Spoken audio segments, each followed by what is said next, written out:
Hello there, my Twilight souls. Tonight, we journey through the complete human life of Edward Anthony Mason Jr., the boy who lived 17 years in Chicago before becoming a vampire. Before Spanish influenza stole his mortal breath, and his dying mother's desperate plea gave him eternity instead of the grave that was waiting.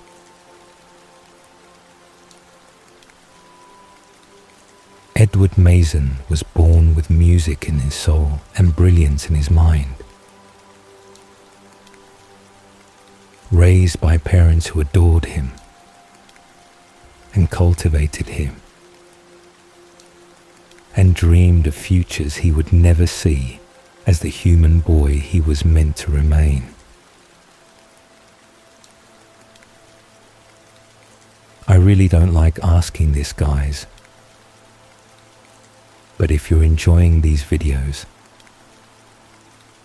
I'd truly appreciate it if you could subscribe. I'm working toward growing this channel at the start of the year 2026, and your support helps me keep creating more Twilight stories for you. Thank you. As you settle in, I'm curious where you're listening from and what time it is where you are. You can tell me in the comments. Now, let's return to Edward's beginning. Let his story of brief mortality and extraordinary transformation carry you gently into rest.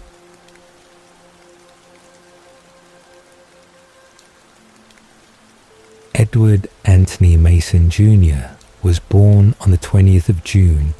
in 1901 in Chicago, Illinois. During the first summer of the new century that Americans welcomed with optimism and with confidence that the 20th century would bring progress and prosperity that would exceed anything the previous century had achieved through industrialization and through the technological advances that were transforming daily life and reshaping society in ways both visible and invisible. His father was Edward Mason Sr., a successful lawyer who had built respected practice in Chicago's competitive legal market, where ambitious men competed for wealthy clients and where professional reputation meant everything to those who aspired to join the upper ranks of the city's professional class, without having the advantages that old money families possessed. Through inherited wealth and through family connections that opened doors before anyone needed to knock. His mother was Elizabeth Mason, a woman of refined sensibilities and considerable intelligence, who had been raised in a cultured household where education was valued for daughters as well as sons, and where the expectation was that women would marry well, but would also maintain intellectual lives and would contribute to their families' social standing through their accomplishments and through their ability to navigate the complex social hierarchies that governed interactions among Chicago's respectable families. The Mason family occupied social position that was comfortable but was not exalted. Their place in Chicago's society determined by Edward Sr.'s professional success and by Elizabeth's family background, rather than by inherited wealth or by connections to the city's oldest and most established families whose fortunes predated the Civil War and whose social dominance was considered unassailable by newcomers regardless of their current wealth or their current achievements. They lived in townhouse in respectable neighborhood where other professional families resided,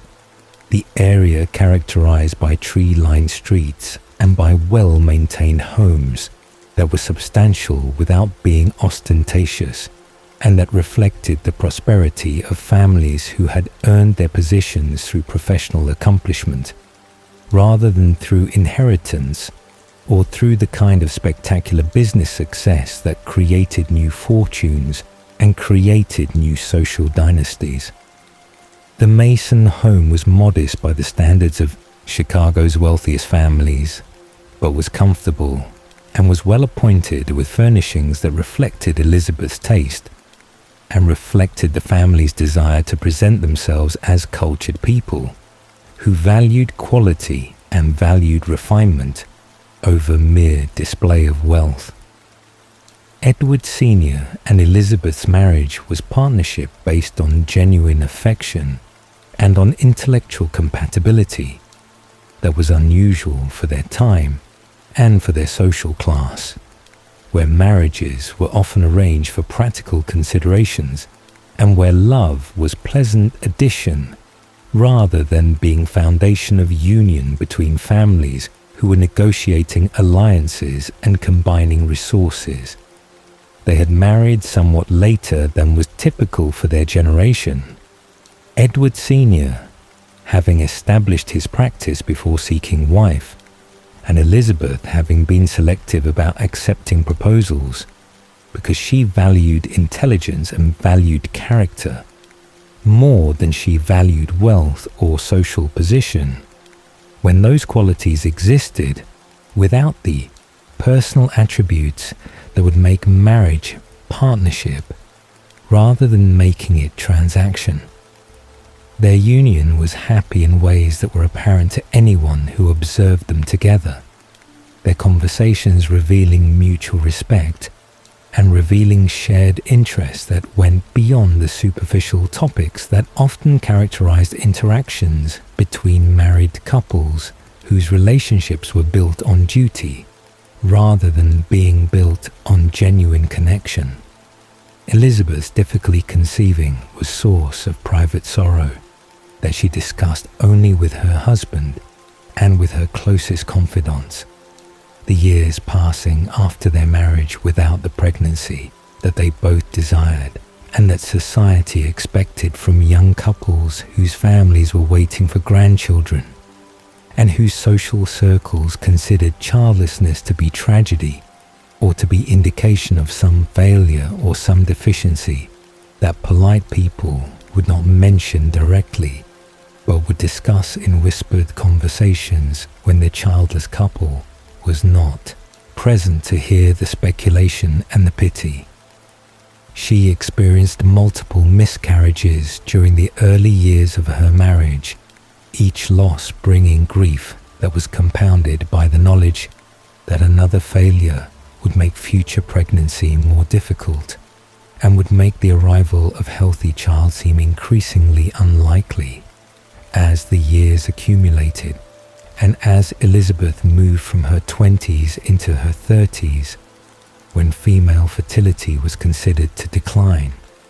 and when the risks of pregnancy were considered to increase according to medical understanding of the era, Edward's birth in 1901 came after years of hoping and after years of disappointment. His arrival representing miracle that Elizabeth received with gratitude that shaped how she approached motherhood and shaped how she perceived this precious child who had survived when others had not, and who represented the fulfillment of dreams that had seemed increasingly impossible with each year that passed without successful pregnancy. Edward's arrival as only child meant that all of Elizabeth's maternal devotion and all of her intellectual energy would be focused on this single child, rather than being distributed among multiple children who would have competed for attention and would have diluted the intensity of focus that she brought to raising her son. She was determined to give him every advantage that her circumstances allowed, despite the limitations that came from having only one income and from having family size that was smaller than was typical for families of their social class, where multiple children were expected and where only children were considered unfortunate or were considered to be product of some tragedy or some limitation that prevented normal family expansion. Her investment in Edward's development was total and was consuming. Her reading about child development and her observation of other mothers and their children informing her approach to raising a son who would be exceptional and who would justify the years of waiting and the years of loss that had preceded his arrival. Elizabeth's intelligence was considerable and was unusual for women of her generation, whose education had been adequate, but had not been designed to prepare her for intellectual pursuits beyond the domestic sphere, where women's influence was considered appropriate, and where women's ambitions were supposed to be contained within limits that preserved social order and preserved male authority in public realms. She recognized in Edward the same intellectual capacity that she possessed, his early development revealing aptitudes that exceeded normal childhood milestones and that suggested he would be capable of achievements that would bring honor to the family and would validate her years of devoted cultivation of his talents and his character. Her dreams for his future were ambitious and were specific. Her vision, including university education at prestigious institution and professional success that would exceed his father's achievements, an advantageous marriage to daughter of good family, who would appreciate Edward's qualities and who would support his career and would raise his children with the same care and devotion that Elizabeth was providing to Edward during his formative years. The close mother-son bond that developed during Edward's infancy and childhood would define both their lives and would shape Edward's character in ways that would persist beyond his human years and would inform his vampire existence in ways that neither of them could anticipate when Elizabeth was teaching him to read and was teaching him to appreciate beauty and was teaching him the values and the principles that she believed would guide him through life, that she assumed would be long and would be productive and would be filled with accomplishments that would make her proud. She spent hours reading to him and conversing with him and sharing her knowledge and her perspectives on topics that ranged from history to literature to music to the moral questions that concerned thoughtful people who were trying to live well and trying to contribute positively to a world that seemed to be improving with each decade's technological progress and social reform. Edward absorbed everything she offered and responded with questions and with observations that revealed his precocious understanding and revealed his capacity for abstract thought that was unusual for a child of his age. Edward's early childhood during the first years of the new century was characterized by privilege and by careful nurturing that prepared him for future that his parents assumed would unfold, according to their plans and according to the expectations that governed how professional families raised their children and prepared them for adult responsibilities. He demonstrated precocious nature from his earliest years, his language development exceeding expectations,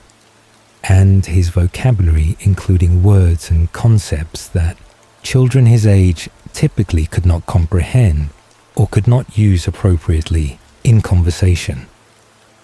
He began speaking in complete sentences before his second birthday and was reading simple books before his fourth birthday. his intellectual development creating both pride and concern for his parents, who recognized that exceptional children sometimes struggled to connect with peers whose development followed more typical patterns and whose interests were more age-appropriate than Edward's interests seemed to be when he preferred adult conversation to childhood games. His musical aptitude became apparent during his toddler years when he demonstrated perfect pitch and demonstrated rhythmic sense that suggested innate musical ability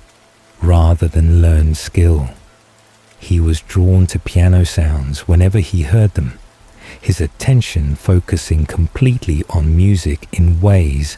that it did not focus on other stimuli that typically captured young children's attention. Elizabeth recognized his gift and began arranging for piano instruction when Edward was 4 years old, earlier than was typical for beginning students, but appropriate for a child whose aptitude was obvious and whose interest was genuine rather than being imposed by ambitious parent who wanted accomplished child, regardless of child's actual inclinations or actual abilities. The piano teacher she selected was a skilled instructor who had taught many children from good families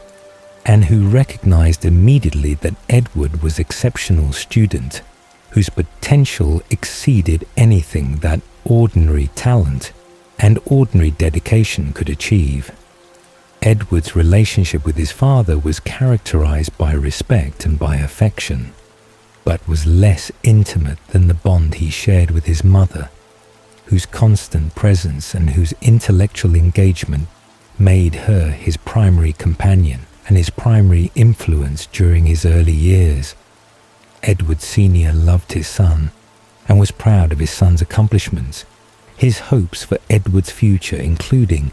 assumption that the boy would eventually join his father's law practice and would continue family tradition of professional legal work that served respectable clients and that maintained family's position in Chicago's professional class. He spent time with Edward when his work schedule allowed, their interactions often involving discussions of current events or discussions of legal principles or discussions of the moral questions that arose in Edward Sr.'s practice, when clients' interests conflicted with justice, or when legal technicalities seemed to protect people who deserve punishment rather than deserving protection. Edward's social isolation during his early childhood was consequence of being only child in adult-focused household, where his companions were his parents and his tutors, rather than being other children, whose company might have provided friendship and might have provided the kind of play and the kind of social learning that happened when children interacted with peers who challenged them and taught them, and sometimes frustrated them in ways that adults did not frustrate them. He attended social events where other children were present, but found it difficult to connect with boys his age, whose interests in rough games and whose conversations about simple topics seemed boring or seemed pointless when compared to the intellectual stimulation that his mother provided through their reading and their discussions and their shared exploration of ideas and questions that fascinated them both. The historical context of Edward's early childhood included Theodore Roosevelt's presidency and the progressive era's beginning, when American society was grappling with questions about industrialization's consequences and about immigration's impact and about the role that government should play in regulating business and in protecting workers and in addressing social problems that seemed to be growing worse despite the nation's increasing wealth and despite the technological progress that was making life easier and more comfortable for those who could afford the new conveniences and the new opportunities that modern life was creating. Chicago was epicenter of many progressive era debates. the city's rapid growth and its massive immigrant population and its brutal industrial working conditions, making it natural laboratory for social reformers who believed that society could be improved through rational planning and through government intervention and through the application of scientific principles to social problems that had previously been considered inevitable or considered to be beyond human capacity to solve. Edward absorbed awareness of these larger social questions through his parents' conversations and through his own reading. As he grew older and as his intellectual capacity expanded to include understanding of political and social issues that went beyond his immediate family experience and beyond the comfortable world of his neighborhood, where poverty and suffering were distant abstractions rather than being visible realities. His moral framework was developing during these years through combination of his mother's explicit teaching and his father's example and his own observations of how the world worked and how people treated each other and how justice sometimes failed and how privilege sometimes protected people who deserved punishment, while poverty sometimes destroyed people who deserved better than the circumstances that fate or that social structure had imposed upon them. The piano became Edward's primary passion by the time he reached 7 years old, the instrument transforming from interesting novelty into essential means of expression and into refuge where he could communicate feelings and ideas that words seemed inadequate to convey when language failed to capture the complexity of what he experienced internally or what he observed in the world around him. That was becoming increasingly complicated as his understanding deepened and as his awareness expanded beyond the protected sphere of his childhood home. His technical mastery developed rapidly under the instruction of skilled teacher, who recognized that Edward's abilities exceeded normal student progress and that his dedication to practice exceeded what most children could sustain when the repetitive exercises became tedious or when the challenge of difficult pieces became frustrating rather than remaining engaging and rewarding through the satisfaction of gradual improvement and eventual mastery. Edward could play by ear any melody he heard after listening to it once or twice, his perfect pitch allowing him to identify notes and his innate understanding of harmonic relationships, allowing him to construct accompaniments and to elaborate on simple themes in ways that demonstrated musical intelligence that could not be taught and that could only be cultivated when it existed naturally in student whose mind perceived music as language that was more fluent and more expressive than spoken language could ever be for someone whose internal life was primarily emotional and primarily aesthetic rather than being primarily verbal or primarily analytical. He began composing simple pieces during his early years of study,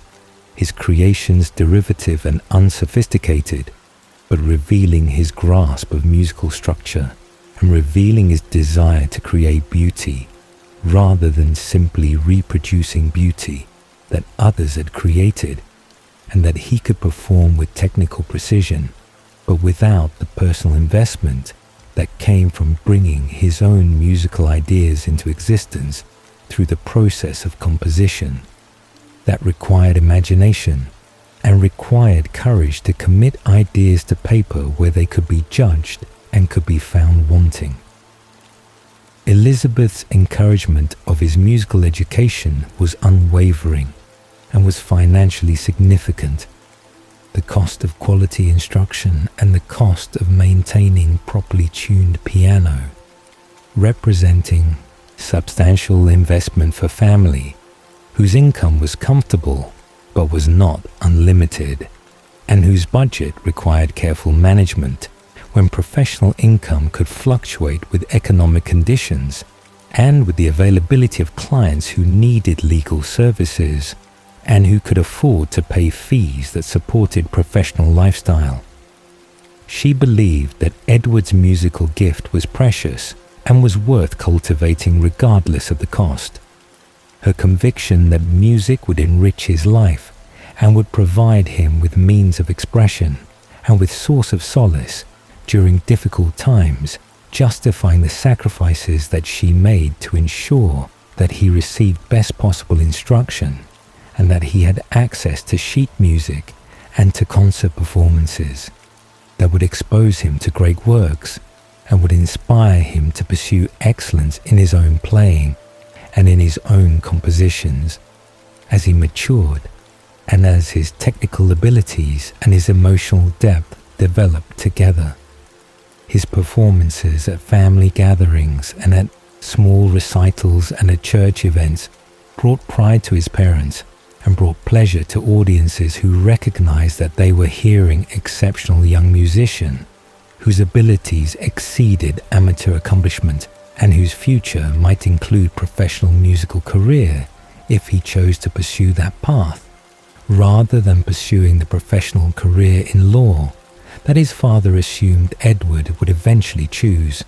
when it came time to make decisions about university study and about adult vocation. The piano became an emotional outlet for sensitive boy, whose introspective nature made him sometimes struggle with verbal communication when feelings were too complex or too intense to be expressed through ordinary conversation. The music allowing him to process emotions and to share what he was experiencing without having to find words that seemed always inadequate when he tried to explain what he felt or what he thought about subjects that mattered deeply to him,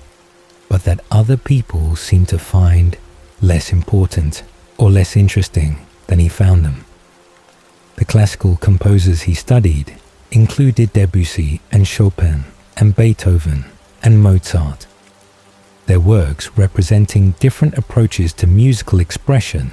and different historical periods and different national traditions that reflected the cultural context that had produced them and that had shaped how they understood music's purpose and music's possibilities.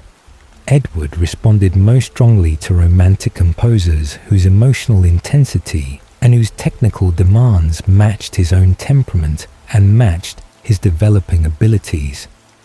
The passionate expression and the dramatic contrasts in romantic music appealing to adolescent sensibility that was beginning to experience the emotional turbulence and the existential questions that characterize transition from childhood simplicity into adult complexity, where certainties dissolved and where easy answers no longer satisfied questions that became more difficult as understanding deepened. Music became language he understood better than social interaction. The notes and the harmonies and the rhythms conveying meaning that was clearer and was more reliable than spoken words that could be ambiguous or could be deceptive when people said things they did not mean, or when they concealed what they actually thought behind polite phrases and social conventions that prioritized maintaining harmony over expressing truth. The piano did not lie and did not dissemble. The music emerging from the instrument reflecting exactly what the performer intended and what the composer had conceived when creating the work, the directness and the authenticity of musical communication appealing to Edward's developing sense that honesty mattered and that authentic expression was more valuable than polite performance that concealed reality behind acceptable facades. Edward's attendance at prestigious private boys' school in Chicago placed him among sons of professional families and sons of wealthy families whose social positions ranged from newly arrived prosperity to established old money dynasties whose influence shaped the city's business and politics and culture. his academic performance was exceptional across all subjects. His work in literature and history and mathematics and languages consistently placing him at top of his class and earning recognition from teachers who understood that they were instructing unusually gifted students whose intellectual capacity exceeded what normal curriculum could fully engage or could fully challenge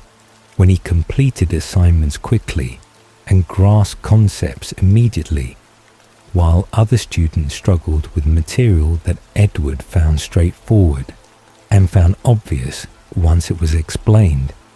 or once he read about it in textbooks that other students found difficult or found boring. His study of Latin and French prepared him for university classical education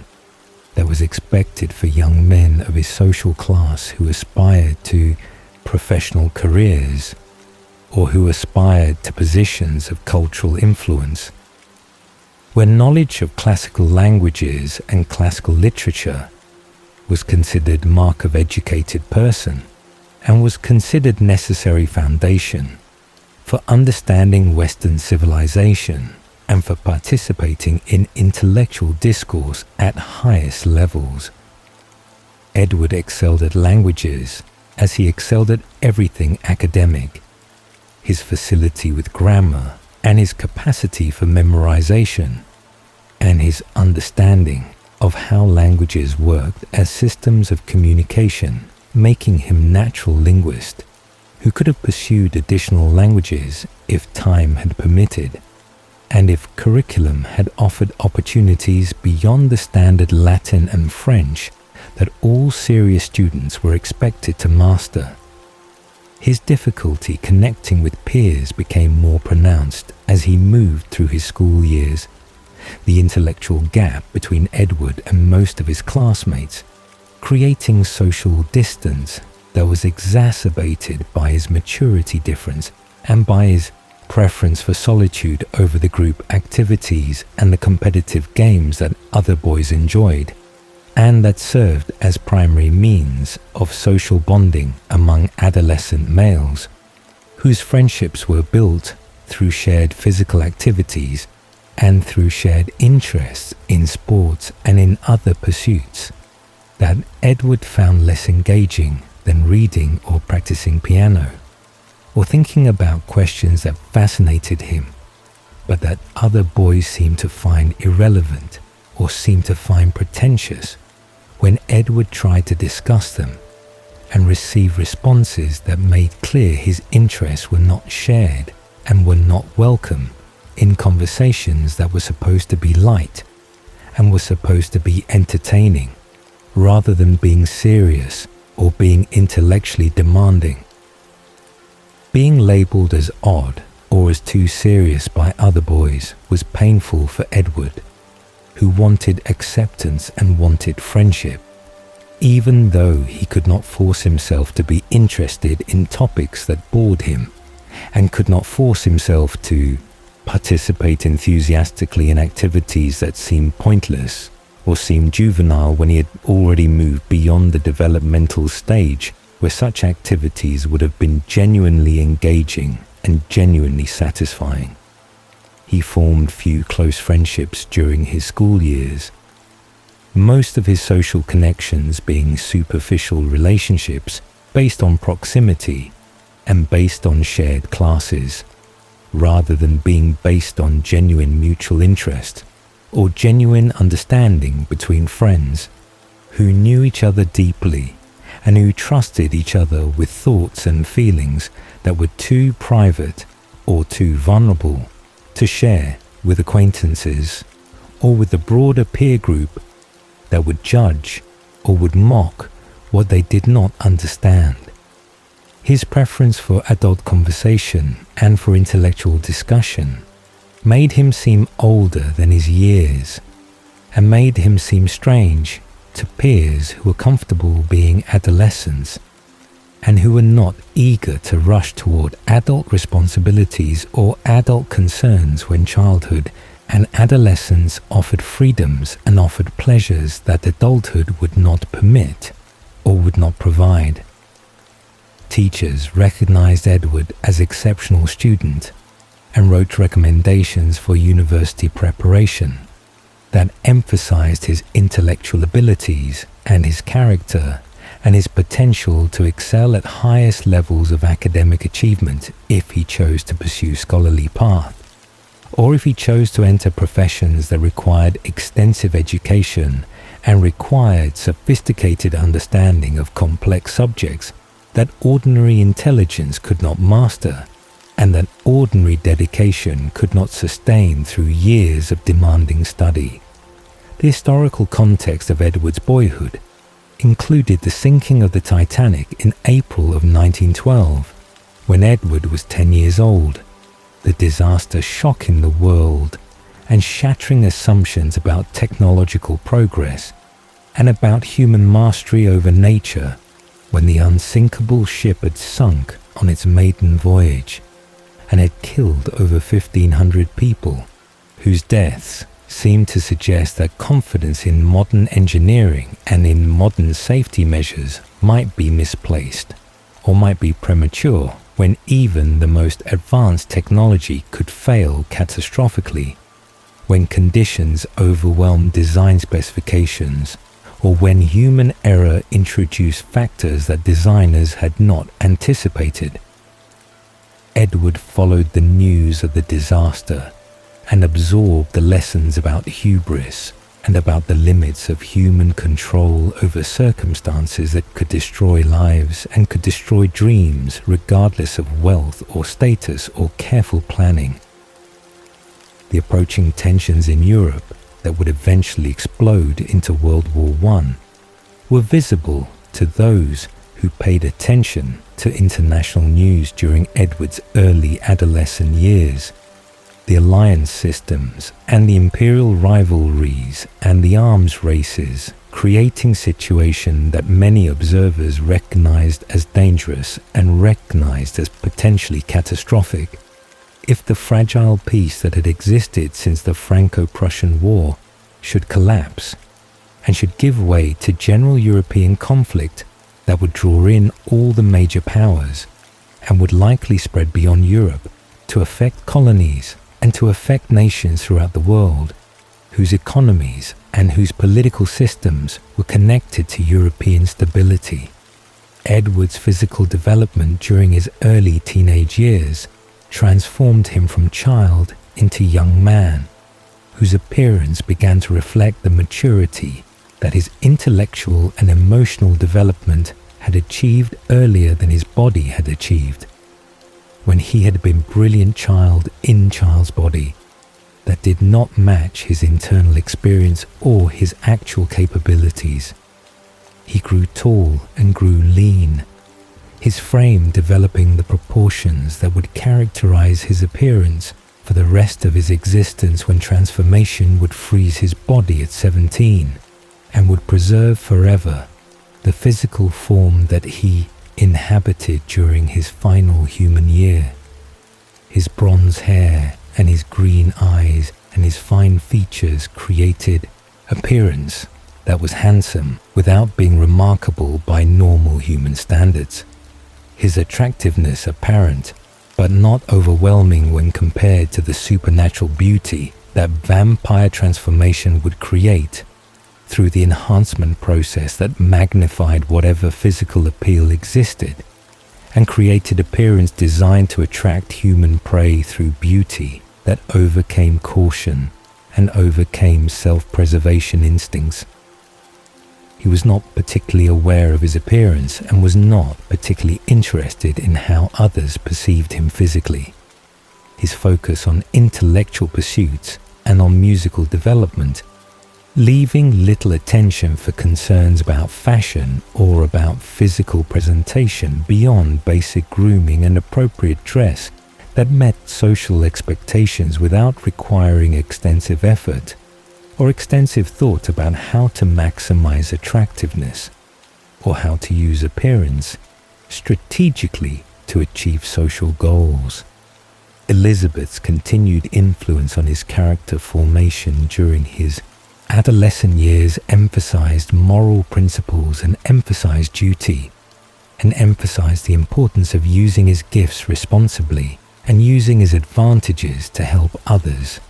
rather than using them selfishly, or using them to achieve success without considering whether that success was contributing to broader good or was simply serving personal ambition without regard for consequences or without regard for others who might be harmed by ruthless pursuit of individual goals. His reading habits during adolescence expanded to include classics and philosophy and contemporary literature that address questions about meaning and about morality and about how individuals should live in society that was changing rapidly and that was raising new questions about traditional values and about whether inherited beliefs could survive modern knowledge and modern conditions that seemed to challenge assumptions that previous generations had accepted without questioning. Edward engaged seriously with these questions, his conversations with his mother and with his father and with teachers who recognized his capacity for serious thought, exploring ideas about duty and about justice, and about whether progress was real or was illusion, and about what individuals owed to their communities and to their nations and to humanity generally, when competing obligations created conflicts that required choosing between loyalty to immediate circle and loyalty to broader principles that might demand sacrifices or might demand actions that conflicted with immediate self-interest or immediate group interest. The outbreak of war in Europe in August of 1914 arrived when Edward was 13 years old.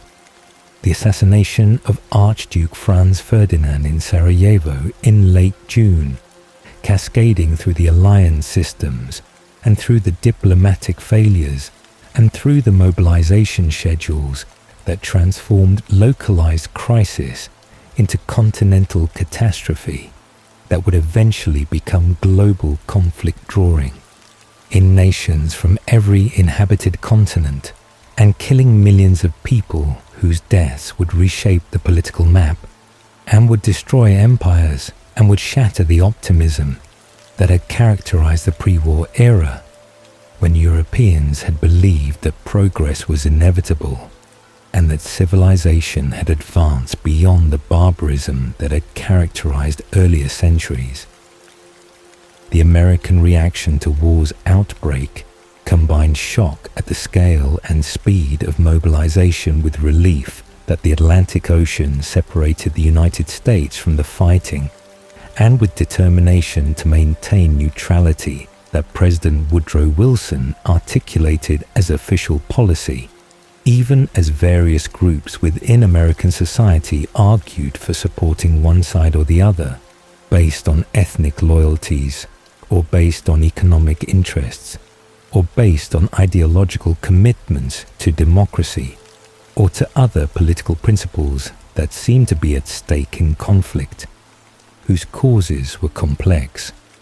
and whose moral dimensions were disputed by scholars and by politicians and by ordinary citizens who tried to understand why Europe had descended into madness and whether America could remain safely isolated from conflict that was consuming the old world. Chicago's response to the war reflected the city's diverse population and reflected the complicated loyalties that immigrants maintained toward their homelands and toward their adopted nation when those two allegiances came into tension. The large German immigrant community and the large Irish immigrant community, creating divided loyalties and creating tensions that sometimes erupted into public disputes about whether America should support the Allies, or should support the Central Powers, or should remain genuinely neutral without favoring either side in conflict that many immigrants viewed through lens of their ancestral homelands and their inherited grievances against nations that were now fighting each other in trenches that stretched from the English Channel to the Swiss border. The TK German-American community in Chicago was substantial and was well established. Their cultural institutions and their businesses and their social organizations making them visible and influential part of the city's fabric, even as anti-German sentiment began to grow when reports of German actions in Belgium, and when the naval blockade, and when submarine warfare made Germany seem increasingly like aggressor, rather than like victim of Allied encirclement. Edward's intellectual engagement with the war's causes and implications was immediate and was intense. His reading of newspaper coverage and his reading of analysis and commentary, making him more informed about the war than most adults,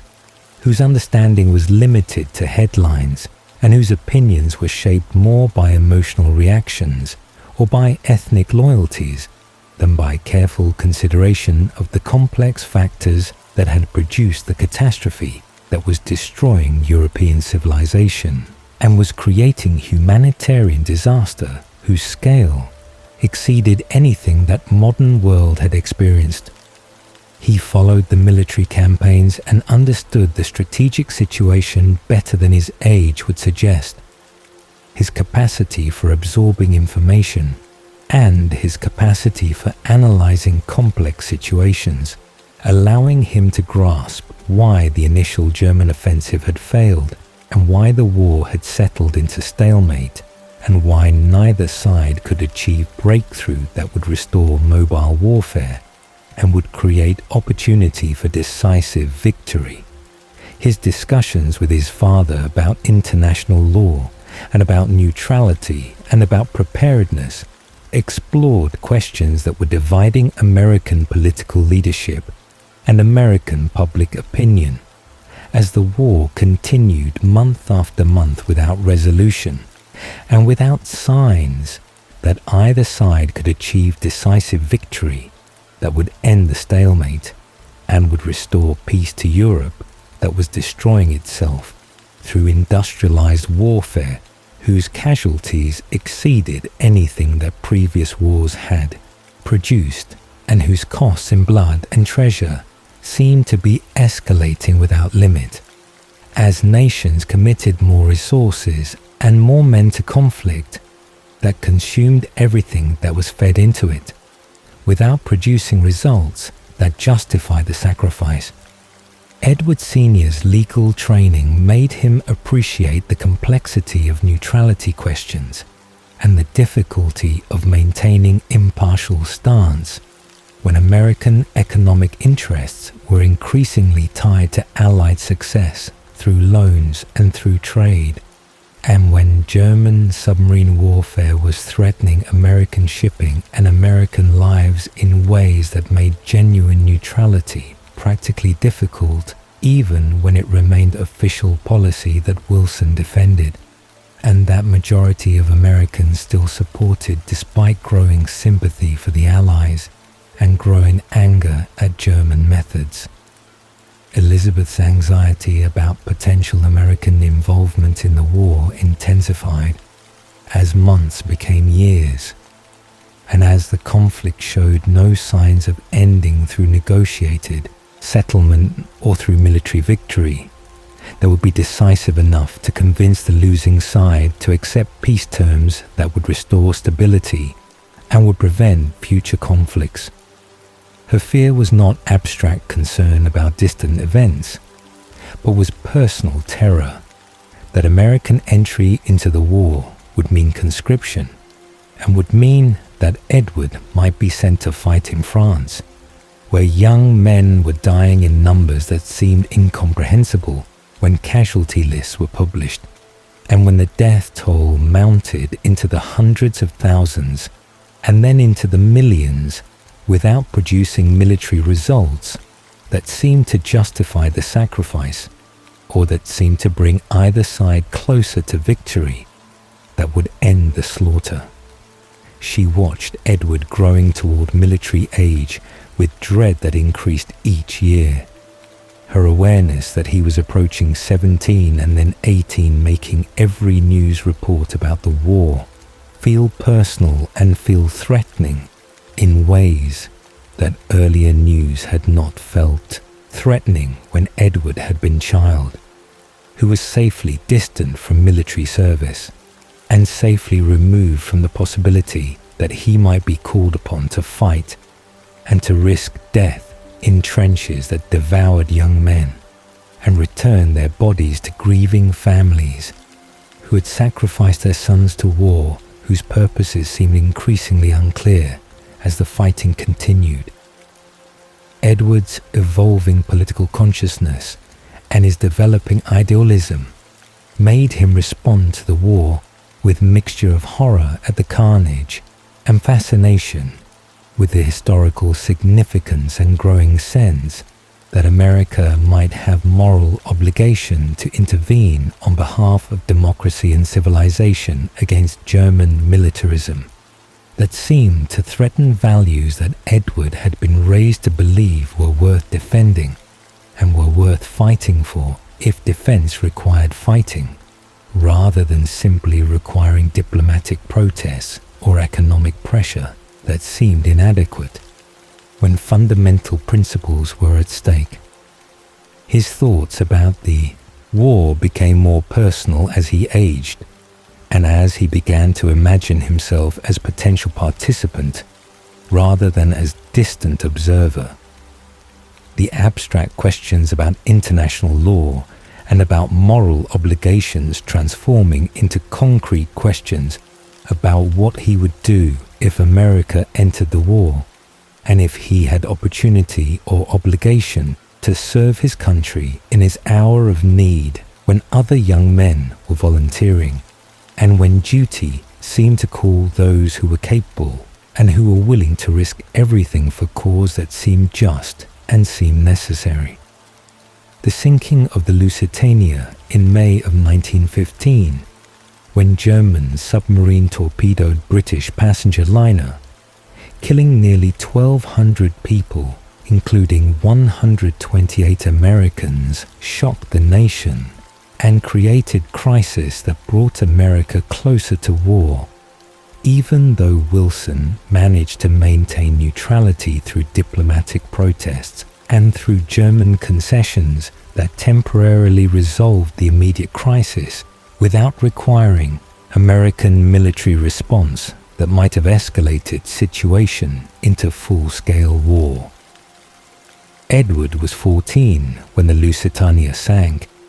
old enough to understand the implications and old enough to feel the anger and the desire for justice that many Americans felt when they learned about the deaths and about Germany's justification that the ship had been carrying munitions and had therefore been legitimate military target, despite the civilian passengers whose presence should have protected the vessel from attack under international law that was supposed to govern warfare, even when nations were fighting for survival and were using all available means to achieve victory over enemies who were equally desperate and equally willing to violate traditional restraints. The preparedness movement that gained strength after the Lusitania sinking advocated for American military expansion and for training programs that would ready the nation for potential war, even while maintaining official neutrality, the argument being that strong military would deter aggression and would protect American interests and would ensure that if war came, America would be ready to fight effectively, rather than being forced to build military capacity from inadequate peacetime forces that would be overwhelmed by enemies who had been preparing for years and who had combat experience that American forces would lack if they entered war without proper training and without proper equipment. Edward followed the preparedness debates and found himself increasingly sympathetic to arguments that preparedness was prudent and was patriotic, even if immediate entry into war was premature or was unnecessary, when diplomacy might still preserve American neutrality and might still protect American interests without requiring American boys to die in European trenches. The election of 1916 occurred when Edward was 15 years old and approaching the age when political questions would become personal rather than remaining academic exercises or intellectual puzzles to be analyzed and debated without immediate consequences for his own life or his own future. Wilson's re-election on the slogan that he had kept America out of war provided temporary reassurance that neutrality would continue and that American boys would not be sent to die in European trenches. But the slogan's implicit promise could not be kept indefinitely when German actions were making neutrality increasingly difficult and when American public opinion was shifting toward intervention, as reports from Europe made clear that German victory would threaten American security and would threaten democratic values that Americans believed were universal principles, rather than being merely national preferences that could be abandoned without consequence. Edward, at 15 and then at 16, was physically mature and was intellectually advanced beyond his years. His development, creating appearance and creating capabilities that made him seem older than his chronological age, and that made military service seem less distant and less abstract than it would have seemed if he had been typical adolescent, whose maturity lagged behind Edward's maturity in ways that would have made him seem inappropriate candidate for military service that required adult judgment, an adult physical capacity, and adult emotional resilience. His high school completion was approaching, and his university plans were being finalized. The assumption being that he would attend prestigious institution where he would study classics or literature or perhaps law in preparation for professional career that would fulfill his parents' dreams and would utilize his exceptional abilities in service of goals that seemed worthy and seemed achievable when the future appeared stable and appeared predictable despite the distant war that was reshaping the world. His musical accomplishment by age 16 included ability to perform advanced concert pieces that professional musicians would find challenging and that amateur musicians would find impossible. His years of dedicated practice and his natural talent combining to produce capabilities that exceeded what most young pianists could achieve, and that suggested he could have professional musical career if he chose that path, instead of choosing professional career in law, or in another field that would provide more reliable income and would provide more conventional success than musical career could provide when even talented musicians struggled to earn adequate livings unless they achieved rare level of fame or unless they secured positions with major orchestras or major opera companies that offered stable employment and offered opportunities to perform great works before appreciative audiences. Elizabeth had never pushed Edward toward professional music career, despite her pride in his abilities, her understanding of practical realities making her prefer that he pursue professional career that would provide financial security while maintaining music as important avocation that would enrich his life without requiring him to depend on it for survival in competitive field where talent alone was insufficient guarantee of success. The social expectations for young men of Edward's class and abilities included eventual marriage to appropriate young woman from good family and professional career that would maintain or would elevate his social position and would allow him to support family and would allow him to contribute to community through civic involvement and through the kind of leadership that educated men from good families were expected to provide in city that was growing and was changing and was facing challenges that required intelligent solutions and required dedicated service from those who had advantages and who had obligations to use those advantages for public benefit, rather than using them purely for private gain. Edward's parents' hopes for his future included these conventional elements, but also included their specific desire that he would find meaningful work and would find personal happiness rather than simply achieving external success without internal satisfaction that would make accomplishments hollow and would make life feel empty despite outward appearance of prosperity and respectability. His own uncertainty about his future beyond general desire to be useful and to be meaningful reflected his age and reflected the difficulty of choosing path when multiple options seemed possible and when the choice would determine the course of entire life that stretched ahead for what seemed like unlimited time when death was distant abstraction rather than being immediate possibility that would concern healthy 17-year-old boy whose family had adequate resources and whose prospects seemed bright. Edward wanted to contribute and wanted to matter, but was unsure about how to translate those desires into specific career choices or specific life plans when abstract values needed to be embodied in concrete actions and concrete commitments that would shape who he became and what he accomplished during the decades that he expected to live in service of principles and in pursuit of goals that were not yet fully defined, but that would emerge as he matured and as he gained experience. His growing awareness of girls' interest in him and his own awkwardness with romantic expectations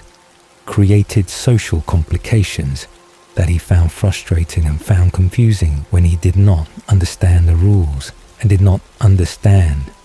what was expected from him when young women or their mothers made clear their interest in him as potential suitor or potential husband whose qualities and whose prospects made him desirable match for families who were seeking appropriate connections for their daughters. He was not opposed to eventual marriage and was not opposed to the idea of family. But at 16, he felt unprepared for romantic relationships that seemed to require emotional capacities and social skills that he had not developed when his focus had been on intellectual pursuits and on musical development, rather than being on social development or on cultivating the kind of charm and the kind of ease with social performance that seemed necessary for successful courtship and successful navigation of the marriage market, where young people of his class found appropriate partners through carefully orchestrated social events and through family introductions that created opportunities for suitable young people to meet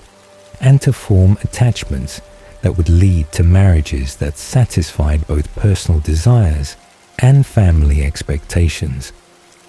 His close relationship with his mother during these years reached its peak as intellectual companionship and as mutual respect developed into adult friendship that transcended the parent-child dynamic and created bond between two people who genuinely enjoyed each other's company and who shared interests and values that made their conversations rewarding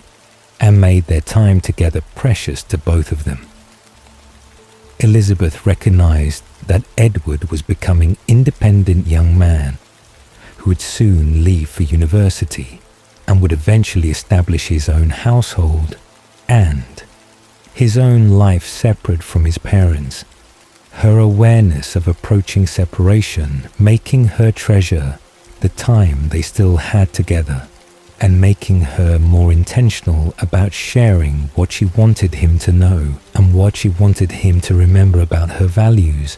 and about her hopes for him when he would be navigating world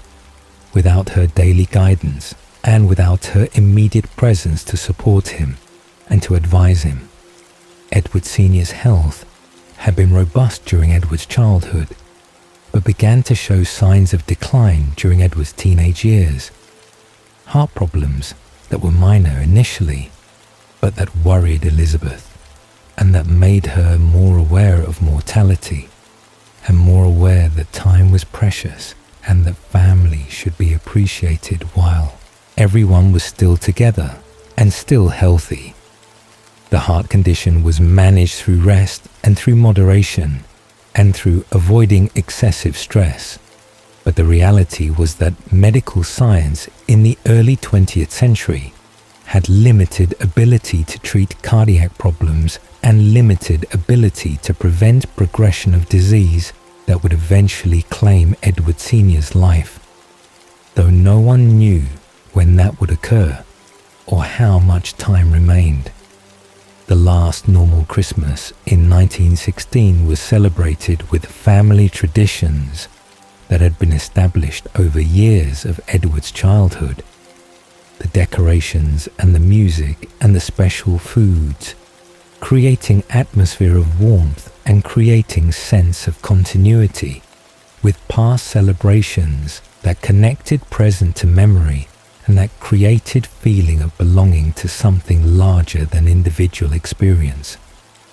Edward's piano performance that Christmas included pieces that he had mastered during the year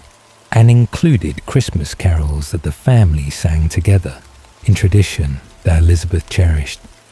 and that she hoped would continue even after Edward left for university and even after he established his own family and created his own traditions that would be different from, but would be rooted in the family culture that she and Edward Sr. had created together. The unspoken awareness of change coming hung over the celebration, despite the joy and despite the comfort of familiar rituals, everyone sensing that the world was transforming and that the war in Europe would eventually touch their lives and would eventually alter their futures in ways that could not be predicted, but that could not be avoided when America's involvement seemed increasingly inevitable. Despite Wilson's best efforts to maintain neutrality that was becoming impossible when German actions forced American response and when American interests and American values seemed to require intervention. Edward turned 17 years old on the 20th of June in 1917,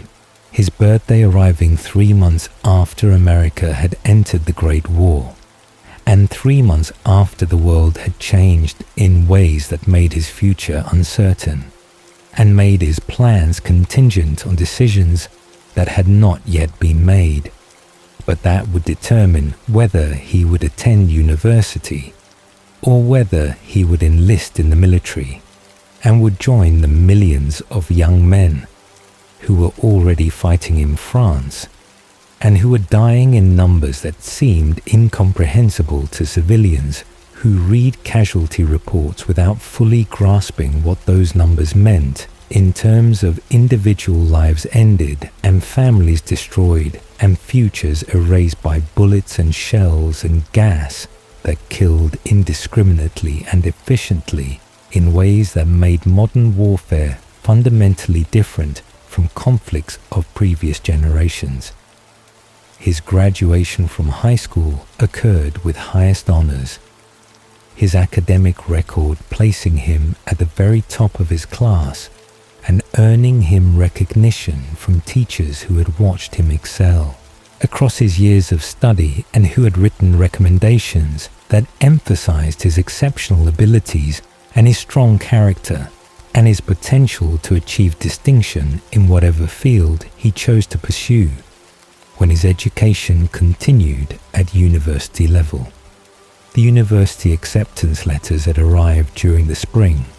Harvard and Yale, and the University of Chicago, all offering him places in their incoming classes, and all making clear that he would be welcomed and would be supported in his studies if he chose to attend. Despite the war, and despite the uncertainty about how long the conflict would continue, and whether students would be able to complete their educations before being called to military service through the draft that had been instituted in May through the Selective Service Act that required all men between the ages of 21 and 30 to register, and that would eventually expand to include younger men, as the war's demands for soldiers increased beyond what volunteers could provide. The question hanging over everything was whether Edward would accept one of these university offers, or whether he would enlist immediately and would begin military training that would prepare him for service in France, where American Expeditionary Force was being assembled under General John Pershing's command, and where American troops were beginning to arrive in numbers that would eventually reach millions, but that were still relatively small in summer of 1917 when the build-up was just beginning. The family celebration of Edward's 17th birthday was subdued despite the milestone and despite the graduation achievement. The joy that should have characterized the occasion tempered by anxiety about Edward's future and by awareness that this might be the last birthday they would celebrate together if Edward enlisted, and if he was sent overseas, and if he became one of the casualties whose names appeared in newspaper lists that Elizabeth read with dread every morning when she scanned the columns looking for names of boys she knew, or boys from families they knew whose sons had enlisted or had been drafted. Elizabeth had prepared Edward's favorite dinner and had baked cake and had invited close family friends to join them for modest celebration that reflected wartime austerity and reflected the seriousness of the moment when Edward was crossing threshold from adolescence into manhood, a time when manhood meant potential military service and potential death in trenches that were consuming young men faster than armies could replace them with fresh recruits who were trained hastily and sent forward to fill gaps created by casualties. The final argument about Edward's future occurred during the days following his birthday, Elizabeth making her desperate last attempt to convince him to delay enlistment and to attend at least 1 year of university before making decision about military service that would be irreversible once he committed to it and once he entered training, that would transform him from student into soldier and would subject him to military discipline and military authority that would control his fate and would determine whether he lived or died based on strategic calculations that treated individual soldiers as expendable resources rather than as precious sons whose lives mattered infinitely to their families, even if they were merely numbers to generals who commanded armies. Her reasoning was practical and was emotional. Her practical arguments emphasizing that educated officers were more valuable than common soldiers, and that attending university for a year or two would not exempt him from service, but would better prepare him for leadership roles that required education and required maturity and required the kind of judgment that came from intellectual development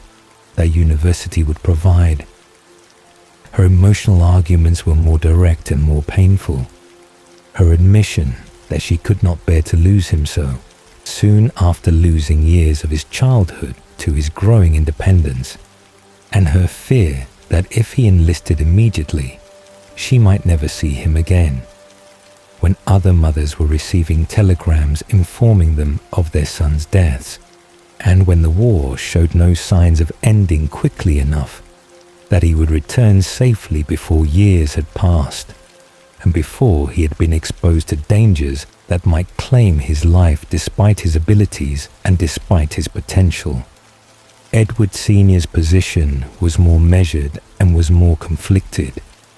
His pride in his son's patriotism and his respect for Edward's desire to serve warring with his own fear of losing his only child, and with his recognition that Elizabeth would be devastated if Edward died in France and left them without the future they had planned, and without the grandchildren they had hoped to enjoy, and without the continuation of family line that Edward represented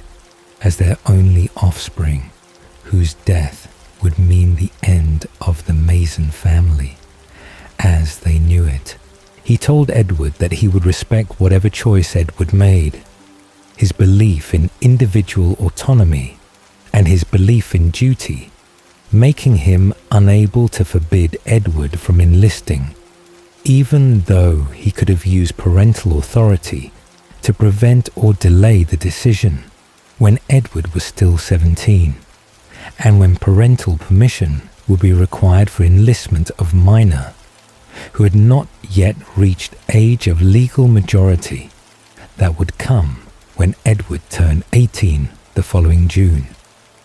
The compromise that was reached provided temporary relief without resolving the fundamental question,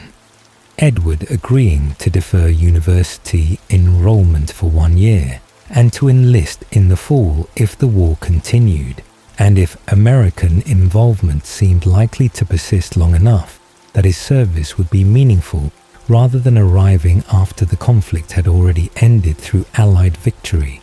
or through negotiated settlement that would restore peace to Europe.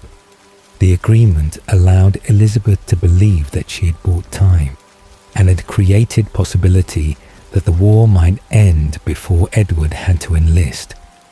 while Edward believed that he had honored his parents' wishes while preserving his intention to serve when the time came, and when his duty became clear through continued American involvement in conflict that showed no signs of ending in 1917, despite optimistic predictions that American entry would tip the balance and would bring rapid conclusion to fighting that had already lasted 3 years.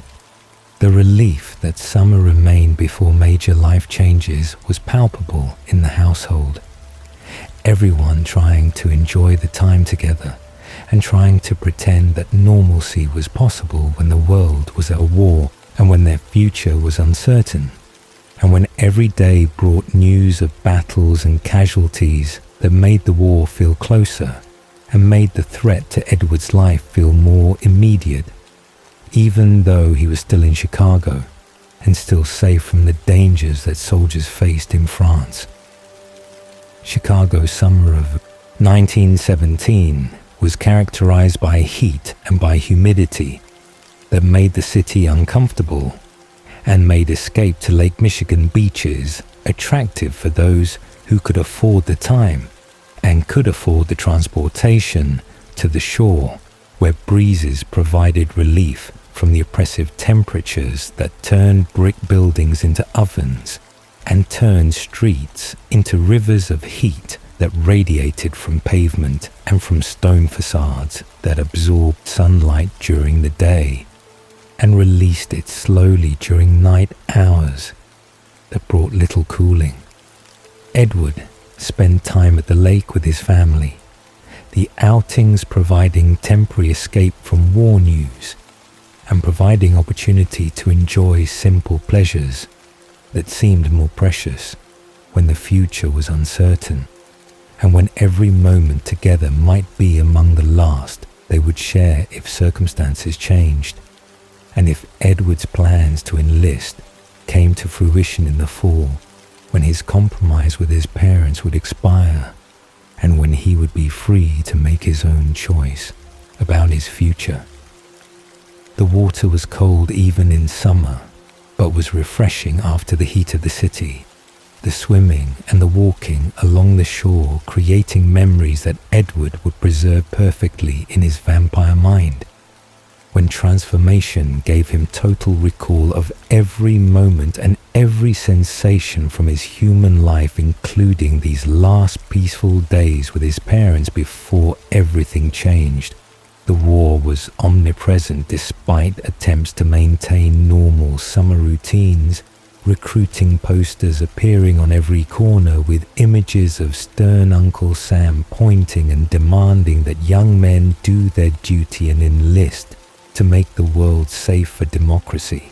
and bond drives soliciting money to finance the war effort through liberty loans that ordinary citizens purchased to support troops overseas and to support the massive industrial mobilization that was transforming American economy into war machine. Families were sending sons overseas with ceremonies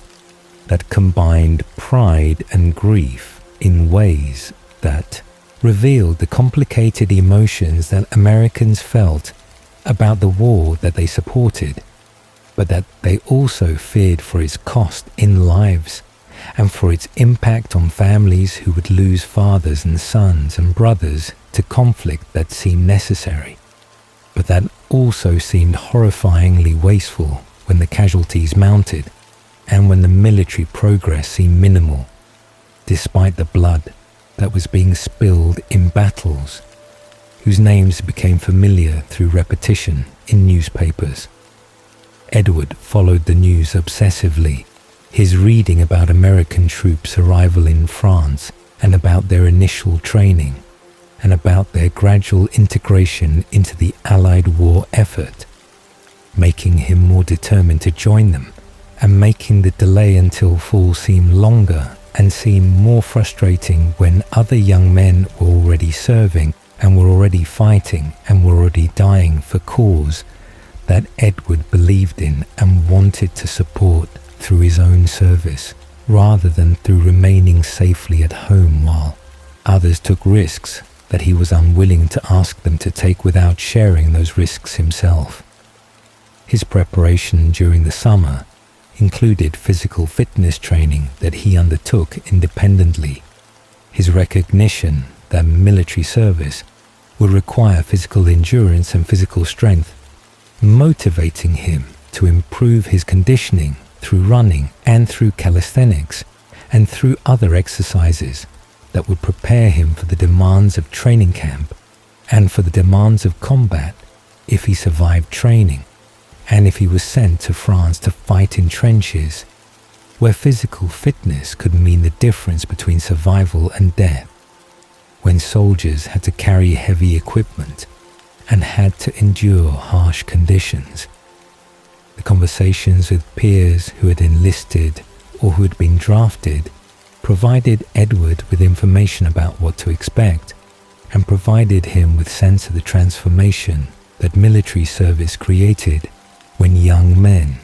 who had been students or clerks or workers became soldiers whose identities were reshaped by training and by shared danger and by the bonds that formed among men who faced death together and who learned to trust each other in ways that civilian friendships never required.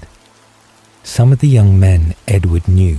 had already left for training camps like Camp Grant in Rockford, Illinois, where thousands of recruits were being trained for service overseas, and some had already been sent to France, where they were beginning to experience the realities of modern warfare that no amount of training could fully prepare them for, when the actual experience of being under fire and seeing friends killed created trauma that changed men permanently. Edward performed piano at patriotic events and at Liberty Loan rallies, where his music was used to inspire crowds and to encourage bond purchases that would finance the war effort. His participation in these events making him feel that he was contributing, even though he knew that playing piano was insignificant compared to the sacrifices that soldiers were making, and that his real contribution would come when he enlisted and when he joined them in France, where his service would have meaning beyond entertainment. The performances also pleased his mother, who saw them as alternative form of service that might satisfy Edward's desire to contribute without requiring him to risk his life in combat. That terrified her, despite her support for the war effort, and despite her belief that American involvement was necessary and was justified. The time with his mother during that final summer was precious and was intentional. Their long conversations and their shared reading, and her teaching him things she wanted him to know, creating memories that would sustain him, and creating bond that would persist beyond whatever separation might come if he enlisted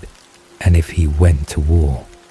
Elizabeth shared her wisdom and her values and her hopes for him in ways that were more explicit than they had been during earlier years when she had assumed that time was unlimited and that there would always be opportunities to teach him and to guide him through the challenges he would face. August faded into September as summer ended, and as the question of Edward's enlistment returned with urgency that could no longer be postponed. Edward's actual fate diverged from his planned military service when circumstances intervened in ways that neither he nor his parents could have anticipated in September of 1917, when he had intended to enlist, and when his compromise with his parents was expiring, and when he had believed that his future would include training camp and eventual deployment to France, where American forces were fighting and dying in increasing numbers as American involvement in the war expanded through the commitment of millions of soldiers and billions of dollars to conflict that seemed to be approaching its conclusion, but that continued to demand sacrifices from nations that had already sacrificed more than any previous war had required. The training that Edward had expected was delayed through administrative complications and through the reality that training facilities were overwhelmed by the massive influx of recruits that the draft and voluntary enlistment were producing faster than the military infrastructure could absorb them, and faster than training programs could process them into soldiers who were ready for combat. The result being that Edward remained in Chicago through the fall of 1917 and through the winter and spring and summer of 1918, while waiting for his call to report for training that kept being postponed and kept being rescheduled as the military struggled to process millions of young men and transform them into soldiers who could be sent overseas to fight in war that was consuming men faster than they could be replaced. By September of 1918, the war news and the influenza news were competing for headlines in newspapers that had been dominated by military developments and by reports of battles and casualties, but that were now also reporting on pandemic that was sweeping across the world and that was killing people in numbers that exceeded even the horrific military casualties that the war had produced through 4 years of industrialized slaughter in trenches and on battlefields, where modern weapons had demonstrated their capacity to destroy human life on scales that previous generations could not have imagined.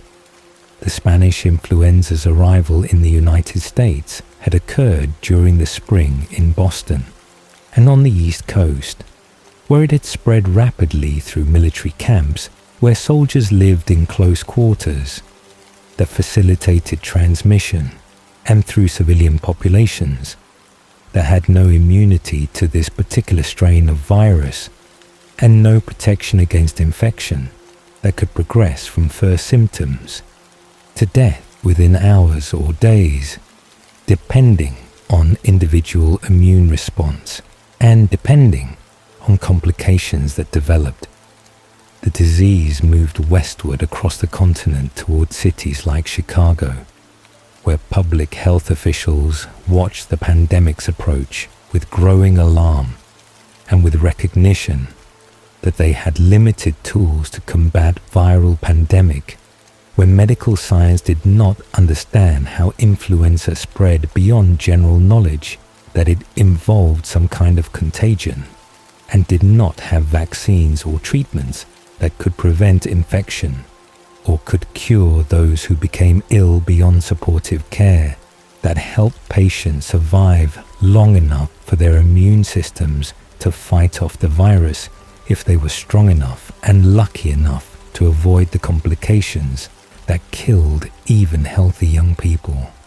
The initial reports about the influenza emphasized its unusual virulence and emphasized its tendency to attack young adults in their 20s and 30s, rather than attacking primarily the very young and the very old,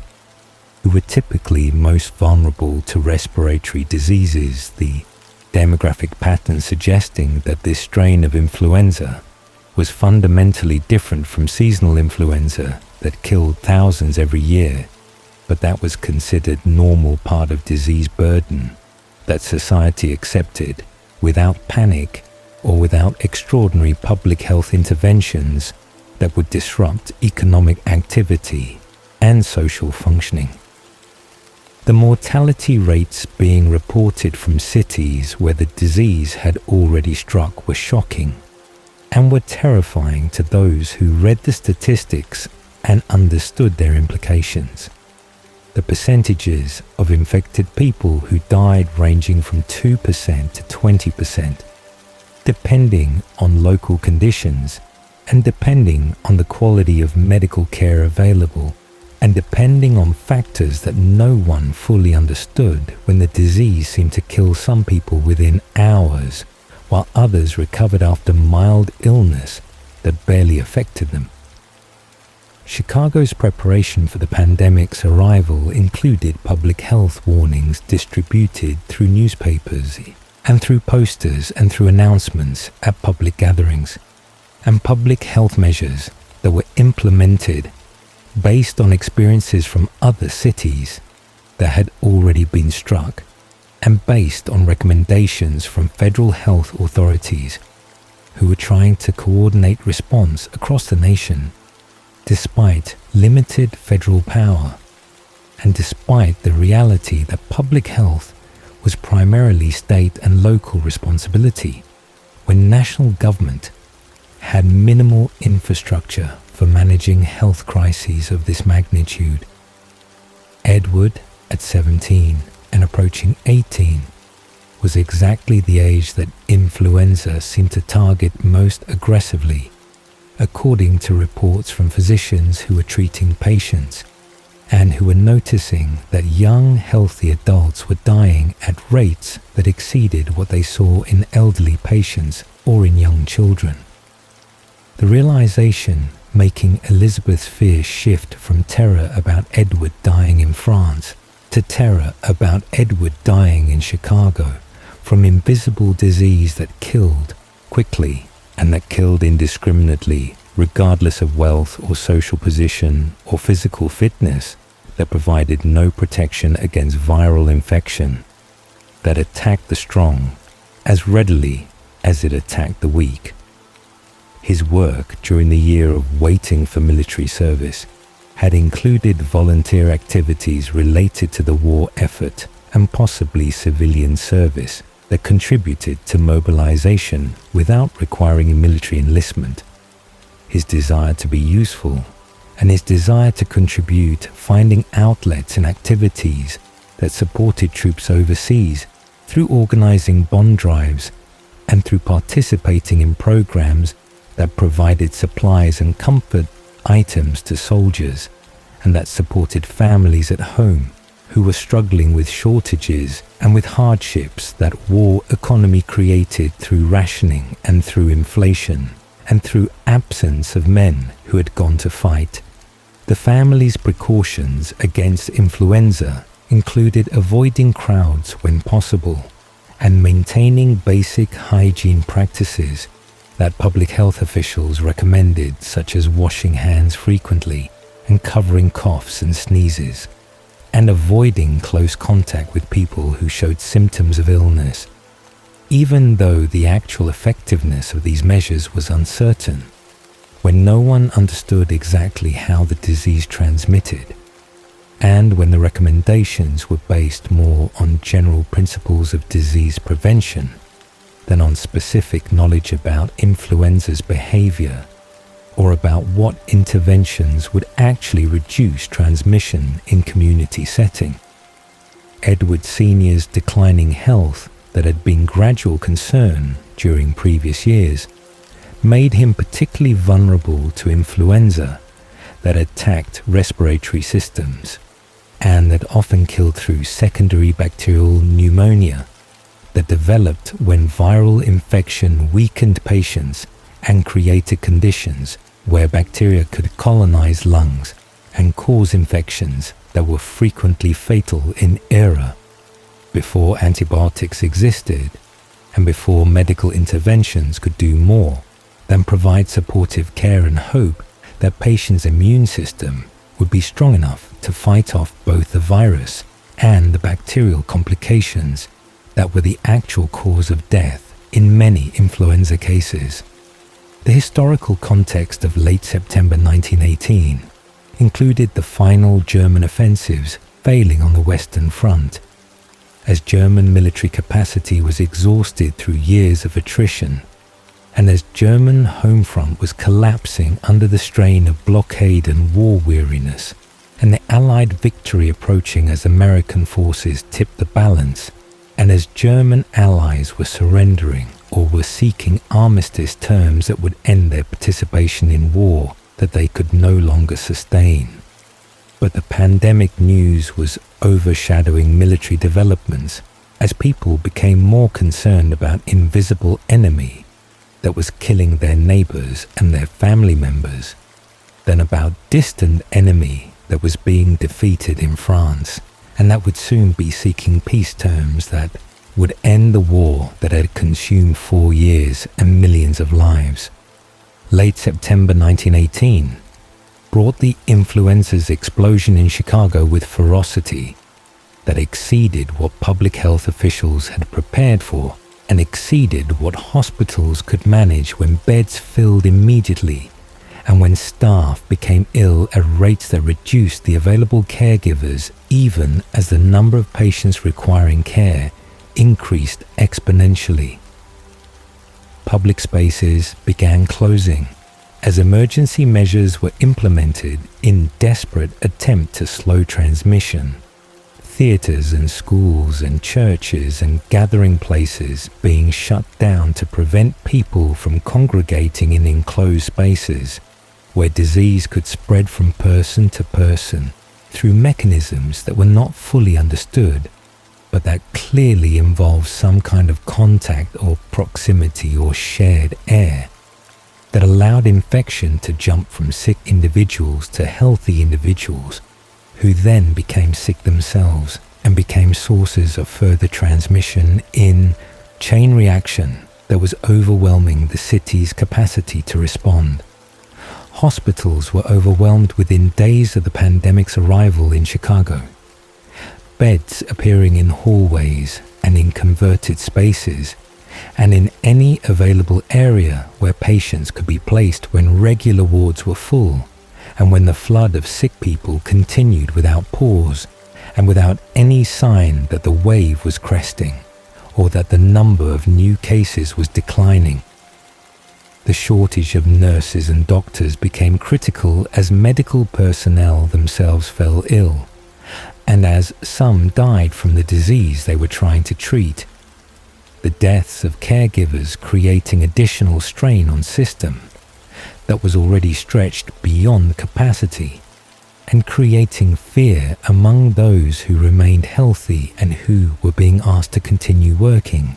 despite the obvious danger that they faced through constant exposure to infected patients whose coughing and whose breathing spread virus throughout medical facilities that became sites of concentrated contagion. Morgues began overflowing as death toll mounted faster than bodies could be processed, and faster than funerals could be arranged, and faster than graves could be dug by grave diggers who who were themselves falling ill, or who were overwhelmed by the volume of work. The mass graves being prepared in cemeteries that had never anticipated needing to bury so many people in such short time, creating grim visual reminder of pandemic severity and creating trauma for families who had to accept hasty burials without proper ceremonies or without the mourning rituals that would normally accompany death of loved one. Masks became mandatory in public spaces through emergency orders issued by city health officials, and streetcars were sprayed with disinfectant in largely futile attempts to prevent transmission when the disease spread primarily through respiratory droplets that masks of that era could not effectively filter because they were made of gauze or cloth that allowed virus particles to pass through, and when disinfectant could not reach virus particles that were suspended in air or that were already inside, infected individuals who were spreading disease before they showed symptoms and before they knew they were contagious.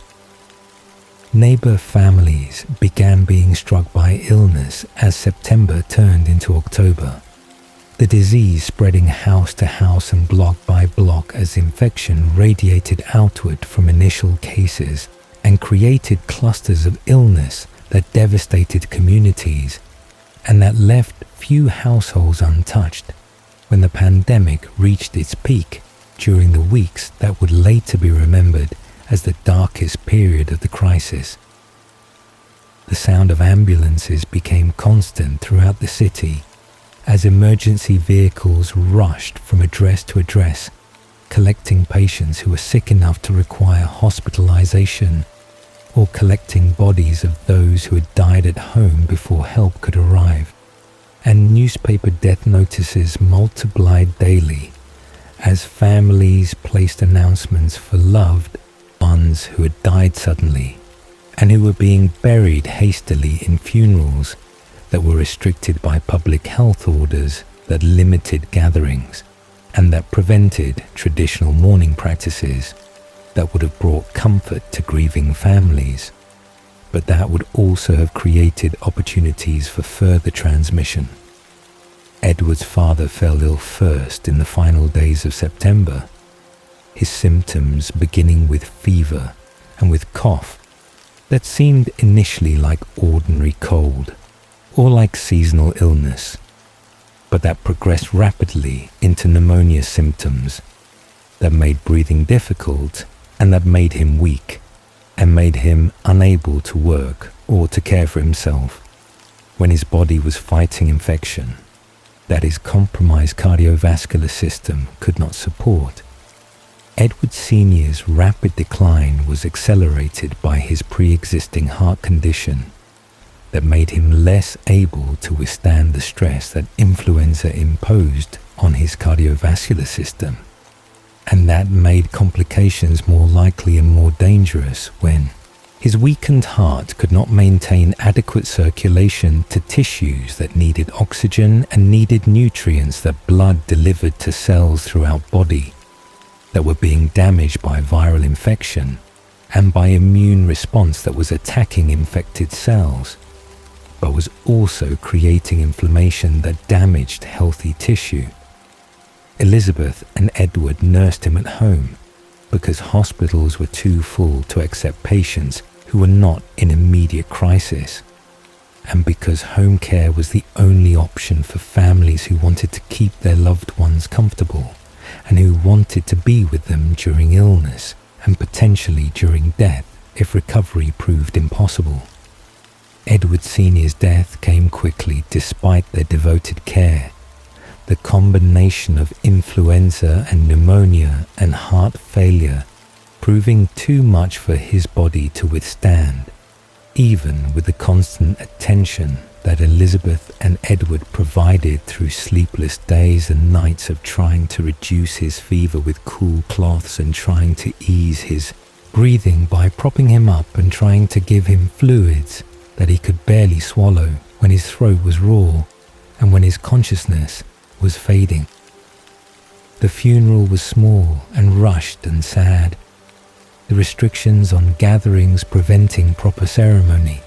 and the fear of contagion keeping away friends who would normally have attended, and the overwhelming demand for burial services, meaning that elaborate mourning was impossible. Dr. Carlisle Cullen had arrived in Chicago recently before the pandemic struck. His position at Cook County Hospital secured through credentials that were impeccable and through recommendations that concealed the reality of his vampire nature, while highlighting his extensive medical knowledge and his exceptional abilities as physician, who seemed to possess intuitive understanding of patients and their conditions that went beyond what normal medical education could provide. His work at the overwhelmed hospital during the influenza crisis made him invaluable to administrators and to other physicians who were struggling to care for the flood of patients that exceeded their capacity and exceeded their expertise, when influenza's unusual characteristics created challenges that medical science could not adequately address. The night shifts that Carlisle worked allowed him to avoid sunlight that would reveal his sparkling skin and would expose his true nature to humans who would react with horror or with violence if they discovered that vampire was working among them and was treating their sick family members who were vulnerable and who were trusting that their caregivers were human. His centuries of medical experience made him more knowledgeable than any human physician could be, when he had witnessed diseases across generations and across continents, and had accumulated understanding that came from direct observation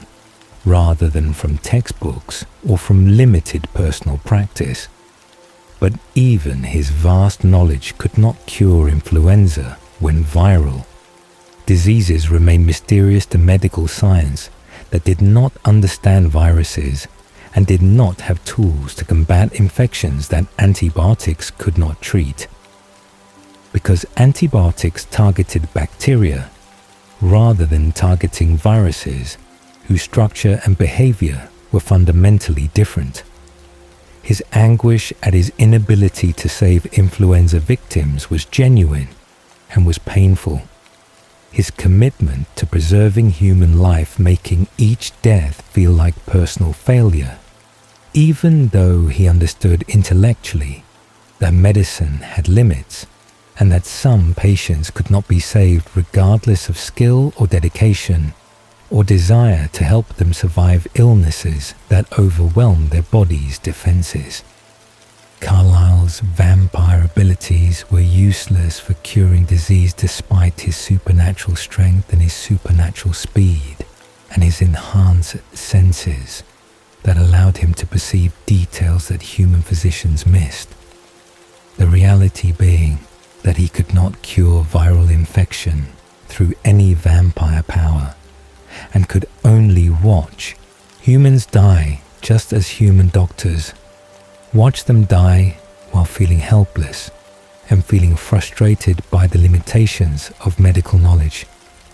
His observation of Elizabeth Mason over the days of her hospitalization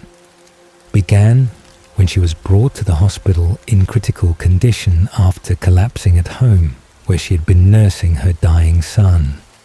Her own illness having progressed far enough that she could no longer care for Edward and could no longer care for herself, when fever and pneumonia were destroying her body and were threatening her life in ways that made immediate medical intervention necessary if there was any hope of saving her. Her intelligence was apparent even in illness, when delirium sometimes cleared, and when she spoke coherently about her son and about her desperate concern for his welfare, and about her fear that he would die alone at home without anyone to care for him or to comfort him during his final hours if she died in the hospital, and if no one went to check on him. Carlisle recognized exceptional woman whose strength of character and whose devotion to her child exceeded what he typically observed in patients who were focused primarily on their own survival and who had little mental energy for concerns beyond their immediate suffering. Elizabeth's awareness of her impending death became clear as her condition deteriorated despite the limited treatments that the hospital could provide, her primary concern shifting from hoping for her own recovery to ensuring that someone would save her son, who was dying at home and who represented her only legacy and her only hope for the future that she would not live to see. Her questions about Carlyle's background and about his unusual abilities reflected her desperate perceptiveness that came from knowing she was dying and from needing to find someone who could do what normal humans could not do when conventional medicine had failed her husband and was failing her and would fail her son unless some extraordinary intervention occurred. She noticed things about Carlyle that other patients did not notice because they were too ill or too focused on themselves. Her observations including his unusual pallor and his extraordinary composure and his tendency to work throughout the night without showing fatigue and his careful avoidance of situations where his skin might be exposed to direct light that came through hospital windows during daytime hours when other physicians made their rounds. Elizabeth's deterioration accelerated as pneumonia consolidated in her lungs and as her organs began failing from the combined stress of viral infection and bacterial complications and her body's own immune response that was creating inflammation and creating damage to tissues throughout her respiratory system. Her final lucid period came during the early morning hours when Carlyle was making rounds and when she summoned strength for crucial conversation that would determine her son's fate and would determine whether Edward would die as she was dying or whether would be saved through means that she suspected Carlyle possessed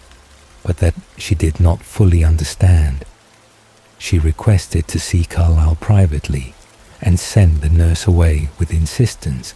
that surprised the staff but that they honored because dying patients were granted their requests when those requests were reasonable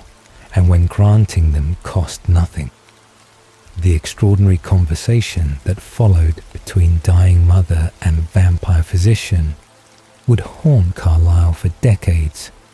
and would shape his decisions about transformation in ways that made him more willing to intervene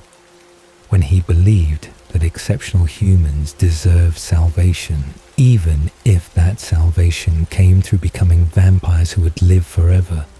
but who would never again be human. Elizabeth's direct address of what she suspected about Carlyle's nature was remarkable for its courage and for its clarity, where most humans who noticed supernatural characteristics dismissed them or rationalized them, rather than confronting the truth that someone among them was not human and was something else entirely. Her words came slowly, because breathing was difficult and because speaking required energy that her failing body could barely provide. But her message was clear and was desperate and was impossible for Carlyle to ignore or to dismiss when she was using her final moments to advocate for her son, rather than to seek comfort or to make peace with her own death. She told him that he was not like the other doctors in ways that she could not fully articulate, but that she recognized through observations that had accumulated during her days in the hospital and through intuition that told her he was different,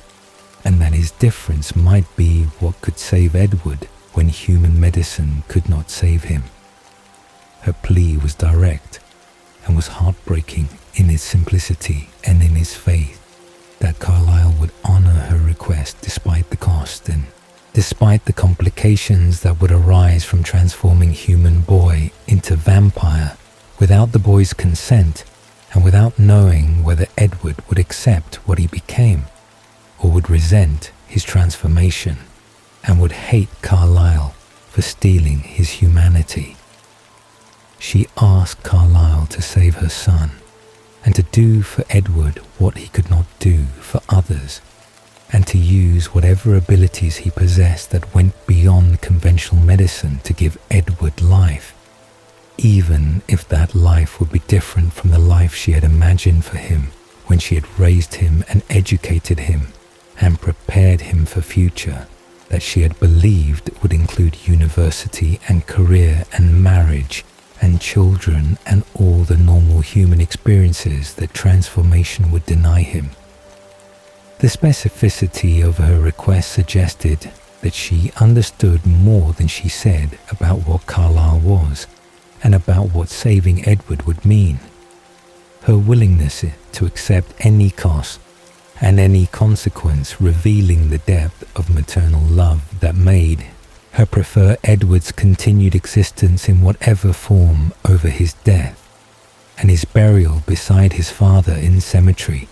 that was filling with influenza victims. She told Carlyle that she did not care about the method or about the price,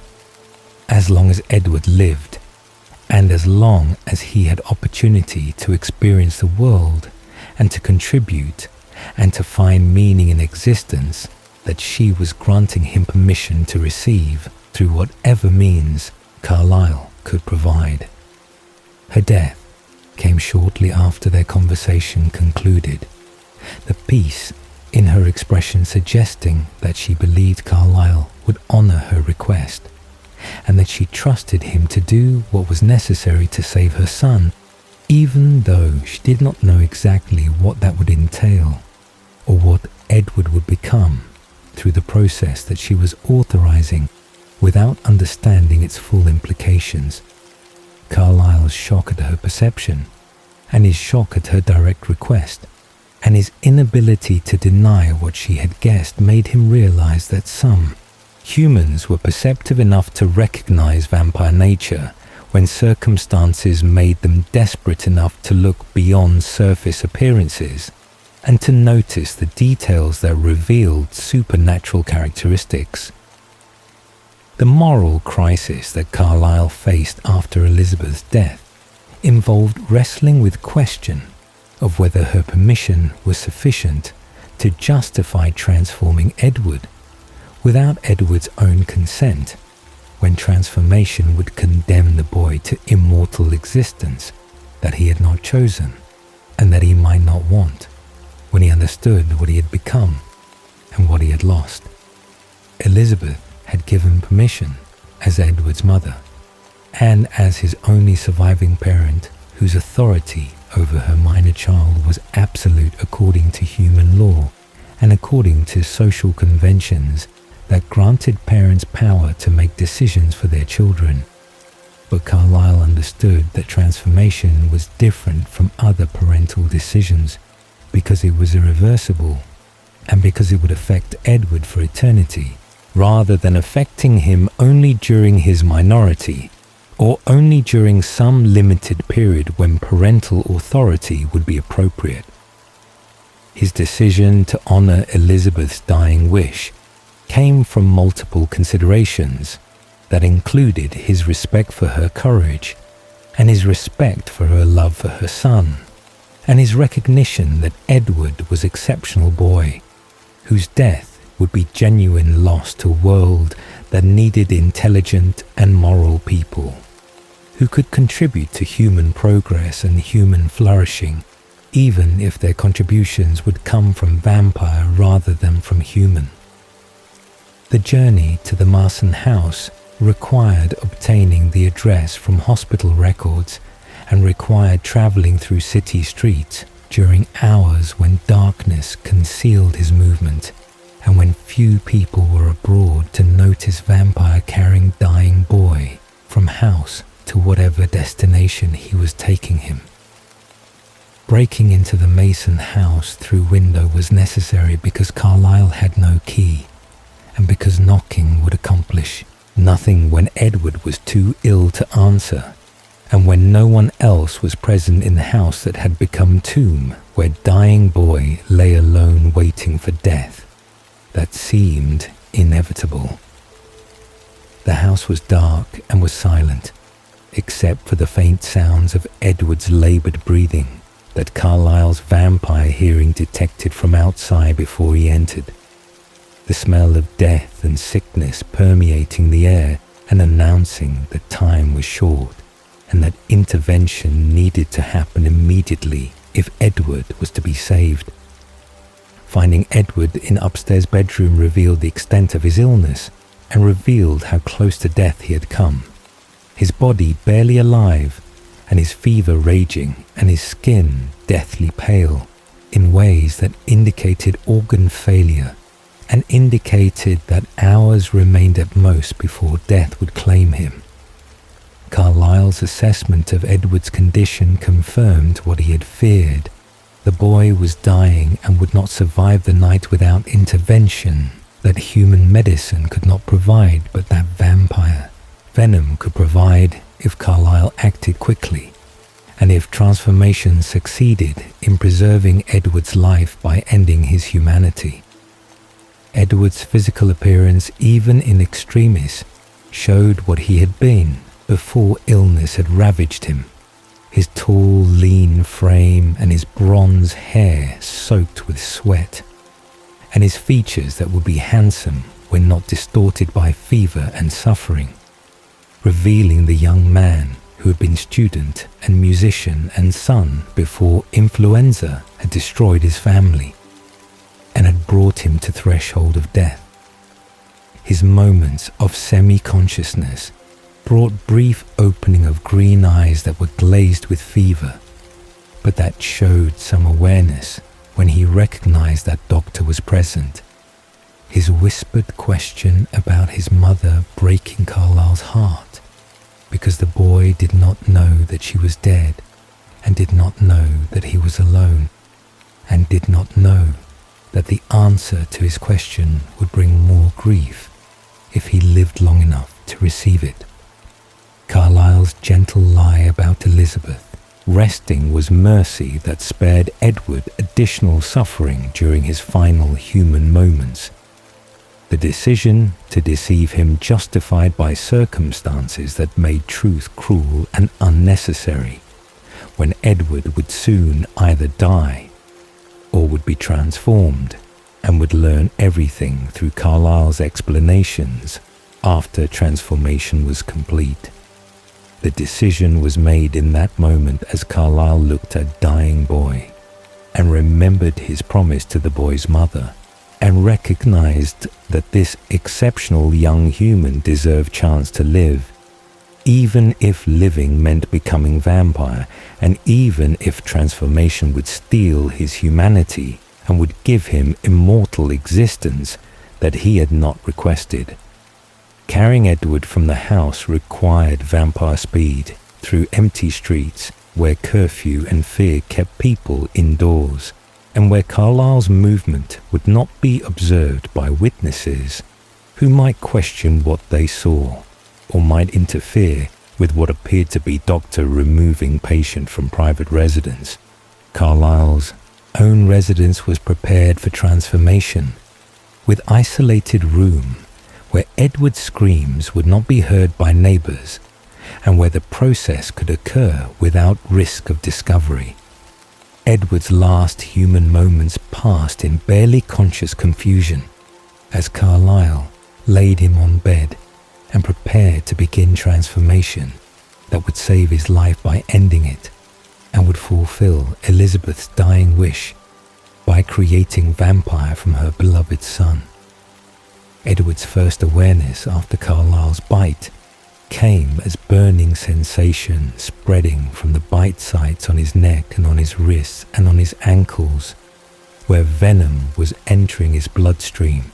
and beginning its work of transforming human cells into vampire cells that would sustain immortal existence without requiring the biological processes that had maintained his human life for 17 years. The initial confusion about what was happening made him believe that his fever had worsened and that the disease was progressing into final stages that would bring death within hours or within minutes, when his organs failed completely and when his heart stopped beating and when his brain ceased functioning. But the burning felt different from fever and felt more intense and felt more pervasive than anything he had experienced during his illness, when pain had been significant but had been manageable through the delirium that had protected him from full awareness of his suffering. The realization that this pain was different and was worse came gradually, as the fire spread through his veins and through his tissues and through every cell in his body. That venom was reaching and was transforming through chemical process that would restructure his DNA and would restructure his cellular composition and would turn him into a creature that was no longer human, but was something else entirely. His attempt to understand what was happening was frustrated by the intensity of sensation that made thinking difficult and made concentration impossible, when every neuron was firing and when every nerve ending was reporting agony that exceeded his capacity to process or to endure consciously. The mercy of unconsciousness being denied to him because transformation required that he remain aware, even though awareness meant experiencing every second of pain that would last for 3 days. The fire in his veins felt like burning from inside, the venom spreading through his circulatory system and reaching every part of his body through blood vessels that carried the transforming substance to organs and to muscles and to bones and to brain, where it would create changes that would enhance his abilities while destroying his humanity and while making him into predator, designed to hunt and to kill humans, whose blood would become his primary need and whose scent would trigger thirst that would dominate his existence. His inability to move came as paralysis set in, and as his muscles became rigid with transformation that was restructuring tissue and was creating supernatural strength that required different cellular organization than human muscle possessed, the rigidity making him unable to shift position, or to seek comfort, or to escape from bed where he lay trapped in body that was betraying him and was changing without his permission. His attempt to scream was futile because his throat had seized, and because the transformation had paralyzed his vocal cords and had made sound impossible when his body's resources were entirely devoted to the cellular changes that were occurring throughout his system, and that required all available energy and all available biological capacity. Carlyle's presence was constant and was comforting in ways that penetrated even through the fire. His voice explaining what was happening and attempting to provide comfort through words that Edward could barely comprehend, but that conveyed concern and conveyed promise that the pain would end, and that Edward would survive and would emerge from this ordeal as something different from what he had been, but as something that would live indefinitely. Edward's fragmentary understanding of what Carlyle was telling him came through moments when the pain receded slightly, or when his awareness sharpened enough to process language and to grasp meaning rather than simply hearing sounds that made no sense when his consciousness was consumed by fire. The realization that he was being changed and was becoming something other than human was terrifying and was disorienting when he had no framework for understanding what vampire was or what vampire existence would entail beyond vague cultural knowledge of supernatural creatures that he had assumed were fictional, rather than being real entities that existed alongside humans without humans knowing about their presence. His terror of the unknown mixed with the physical agony and created psychological suffering that compounded the bodily pain and made transformation more difficult than it would have been if he had understood what was happening and had consented to the process and had prepared himself mentally for what he would experience during the 3 days of burning. The loss of time sense came early in transformation, when seconds began feeling like hours, and when minutes began feeling like eternities, and when the concept of time became meaningless, because pain was constant and was unchanging, and provided no reference points that would allow him to gauge how long he had been burning, or how much longer the burning would continue before it ended, and before he could rest. Memories began surfacing unbidden as transformation progressed, and as his mind sought escape from present suffering through retreating into past experiences that had been pleasant or meaningful or important. During his human life that was ending even as transformation was creating his immortal existence. His mother's face appeared in his mind with perfect clarity, her features and her expressions and her voice all preserved in memory that was becoming crystalline and was becoming permanent through transformation that was enhancing his recall and was making every experience and every sensation from his 17 years of human life available for perfect recollection whenever he wanted to remember or whenever memories emerged spontaneously. His father's image came next. The memories of Edward Sr., including their conversations and their time together, and the pride in his father's eyes when Edward had performed well academically or musically,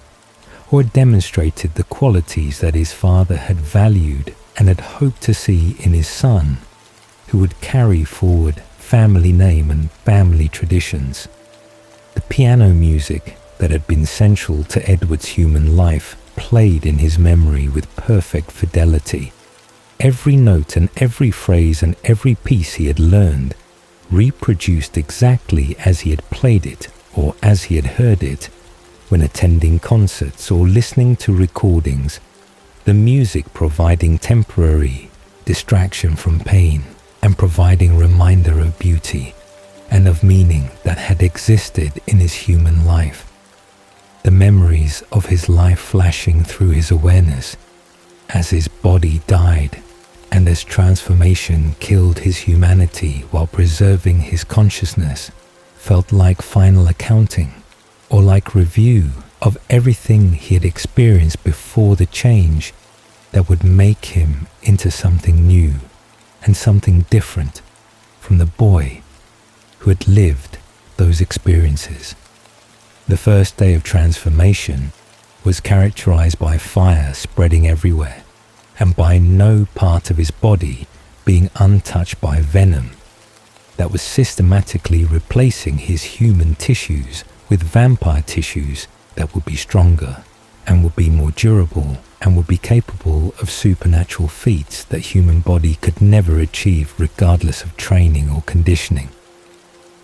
The cellular transformation occurring throughout his system involved venom breaking down human cells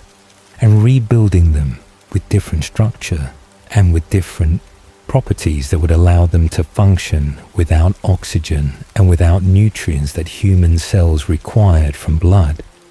that would no longer flow through his veins after transformation was complete.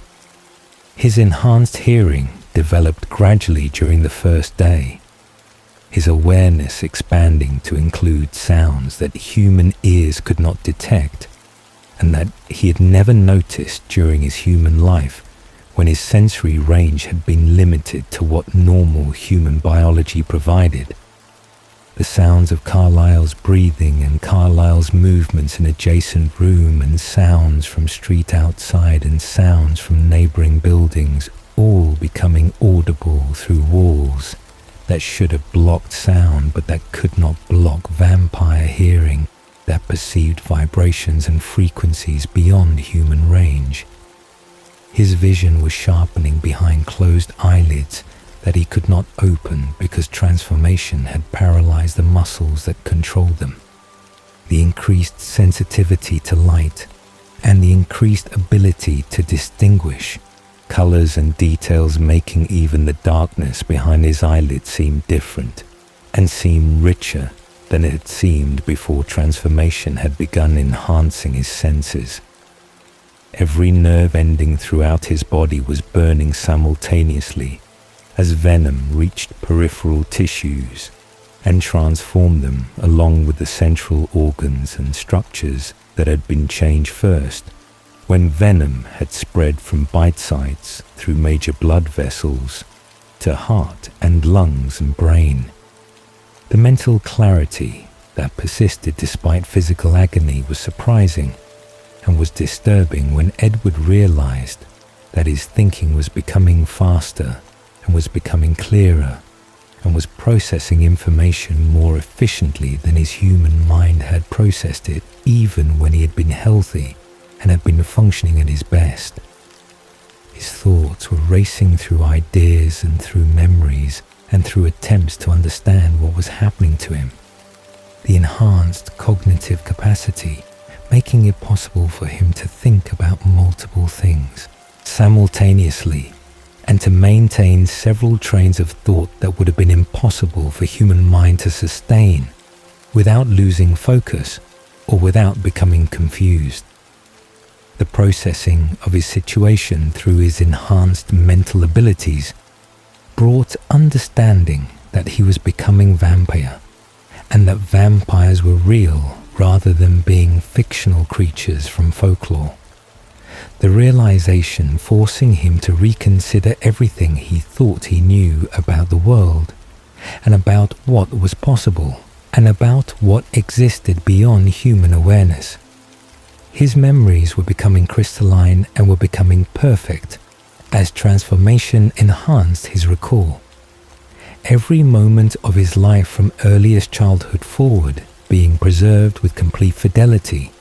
so that he could remember conversations and experiences and sensations exactly as they had occurred without the fading or the distortion that normal human memory introduced over time. His mother's voice and his mother's lessons and his mother's love were all preserved perfectly in vampire memory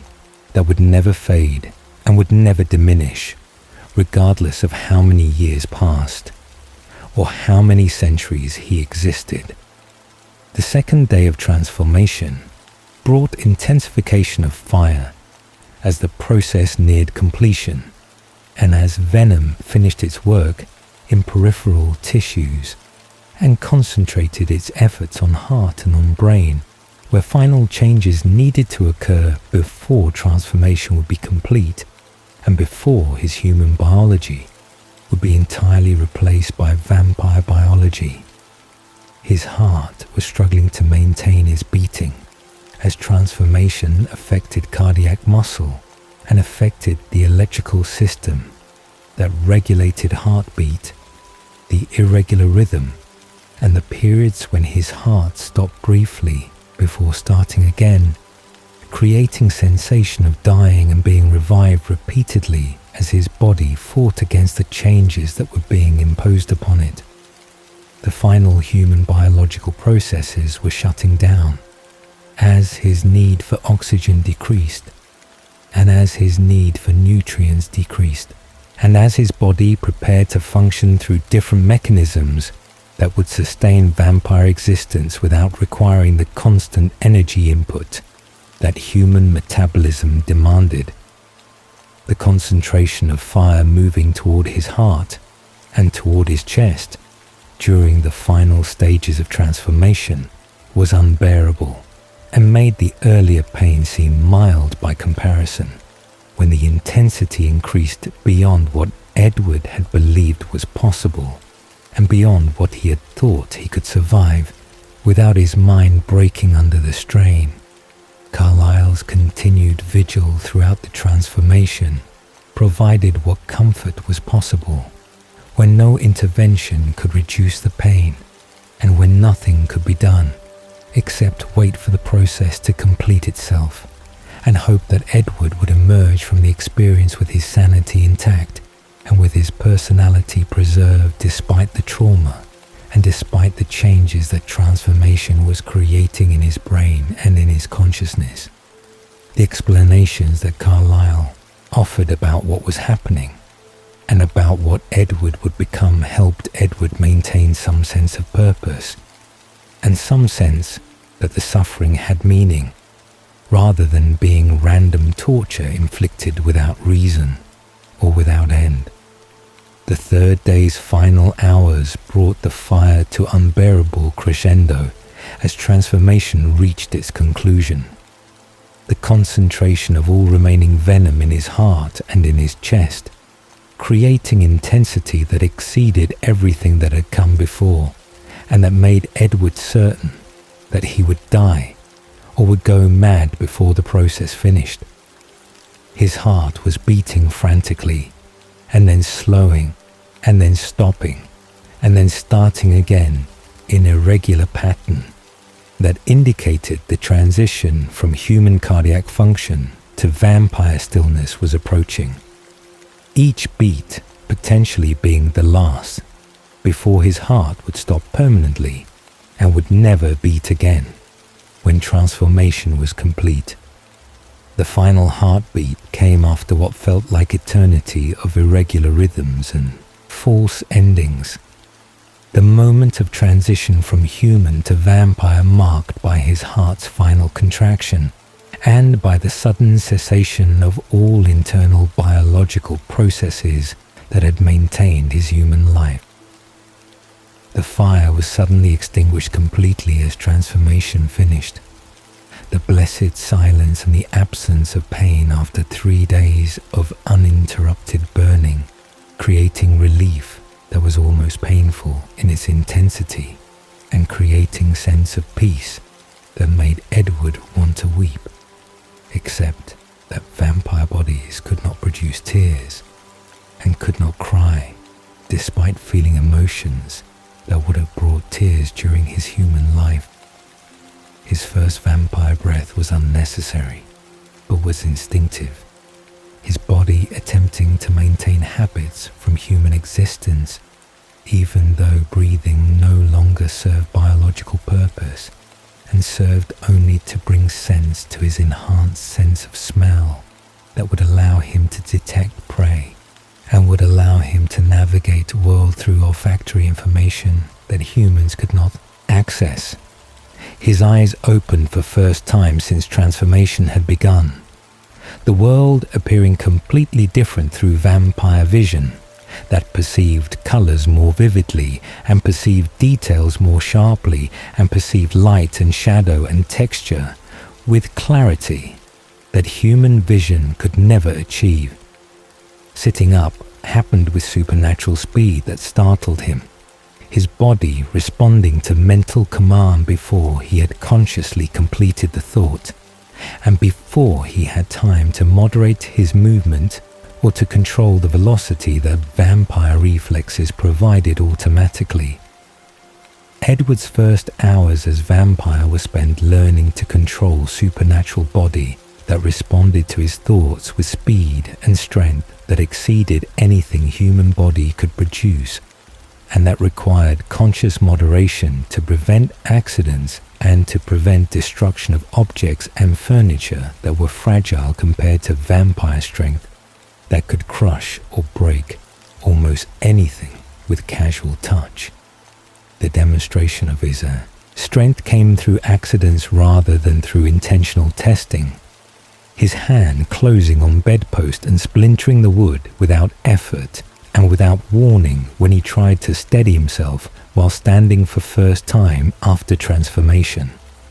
The destruction shocking him and making him realize that he would need to relearn basic physical interactions and would need to calibrate his movements to account for capabilities that were vastly different from human capabilities he had possessed just days earlier. His attempts to move at normal human speed required constant vigilance and constant effort to slow himself down when vampire reflexes operated faster than conscious thought, and when his body wanted to move at velocities that would carry him across room in fraction of a second if he allowed natural speed to manifest without restraint. The speed testing came naturally as he experimented with his new abilities, his curiosity about what he could do, overcoming his caution and making him try running and jumping and moving in ways that demonstrated how dramatically transformation had enhanced his physical capabilities beyond anything he had imagined when he had been human, and had been limited by biological constraints that no longer applied to vampire body, that operated according to different rules. The sensory overload that accompanied his awakening was overwhelming and was disorienting when he could suddenly hear everything within several blocks, and could hear conversations in neighboring buildings, and could hear heartbeats of humans sleeping in their homes, and could distinguish individual sounds from the cacophony that his enhanced hearing was delivering to his consciousness, without filtering or without prioritizing what was important versus what was merely background noise. His vision was sharper and was more detailed than human vision. His ability to see microscopic details and to perceive colors beyond human visible spectrum, making the world appear completely different from how it had appeared during his 17 years of human existence, when his senses had been adequate but had been limited compared to vampire senses that perceived reality with much greater fidelity. The thirst announced itself gradually during his first hours as vampire, the burning in his throat different from transformation burning, but equally demanding and equally impossible to ignore when it intensified beyond mere discomfort into biological need that felt imperative and felt overwhelming in ways that made him understand that this need would dominate his existence and would require constant management if he wanted to maintain control over his actions and wanted to avoid becoming mindless predator who killed humans to satisfy thirst without regard for morality or for consequences. Carlyle's explanation of his vegetarian philosophy came after Edward had become aware of the thirst and had asked what it meant and what he needed to do to satisfy the burning that was becoming more intense with each passing hour. The explanation that vampires could survive on animal blood rather than human blood was revelation that gave Edward hope that he could exist as vampire without becoming monster, who killed innocent people to feed biological need that he had not chosen, and that he resented as intrusion on his autonomy, and as corruption of his moral framework that had been built during 17 years of human life, when his mother had taught him values and principles that he believed were important and were worth preserving even in immortal existence.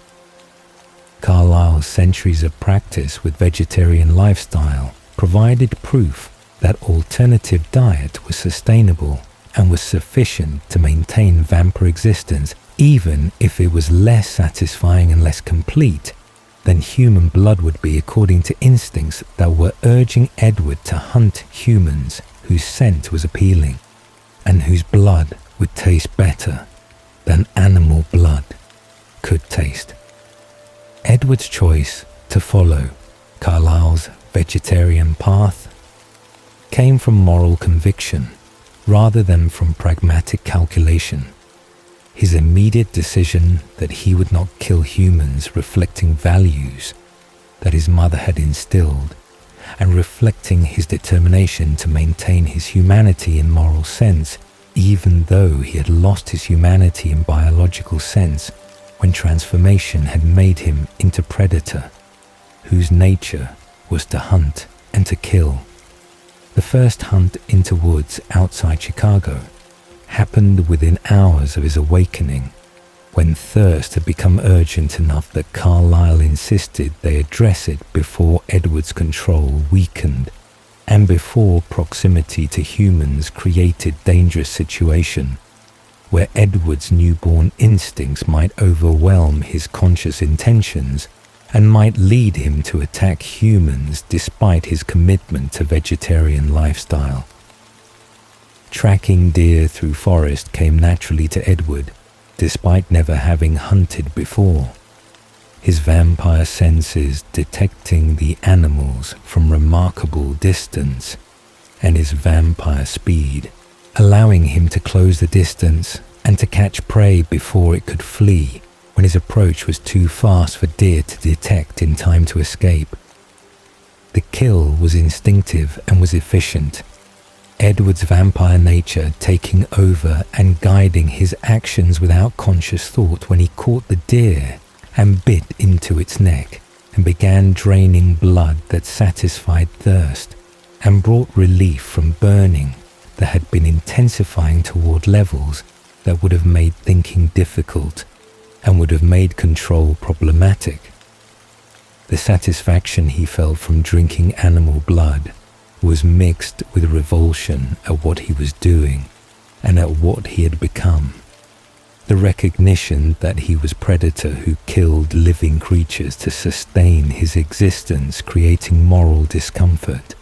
that would persist throughout his vampire life, even though he would become accustomed to hunting and would become efficient at it through practice and through necessity. The return to Carlyle's residence after the hunt marked beginning of his new life as vampire, who would live with Carlyle and would learn from Carlyle and would try to exist as ethical predator who minimized harm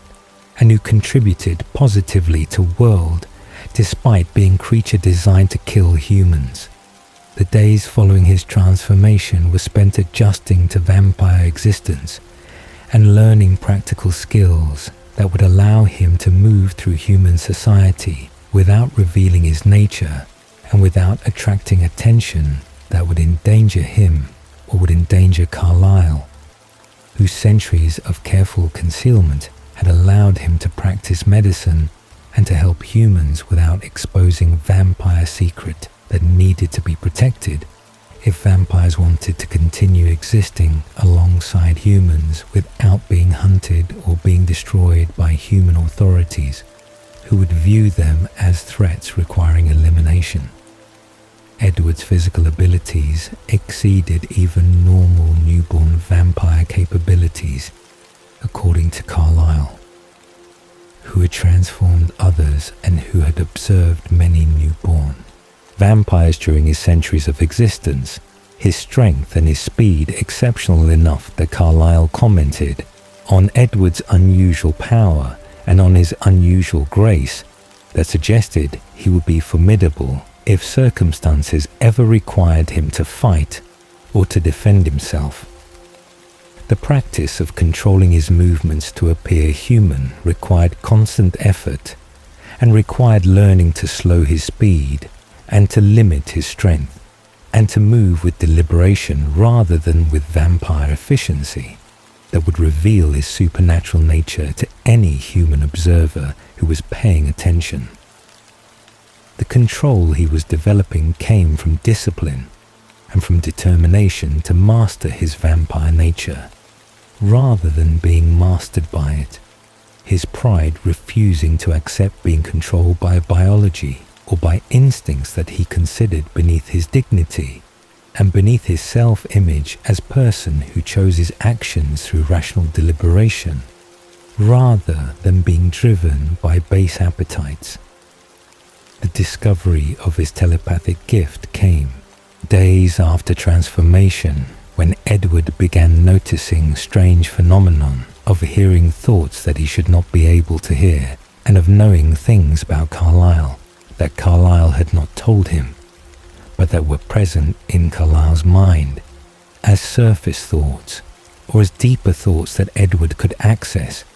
if he focused his attention on Carlyle's consciousness. The hearing of thoughts he should not have access to was confusing initially,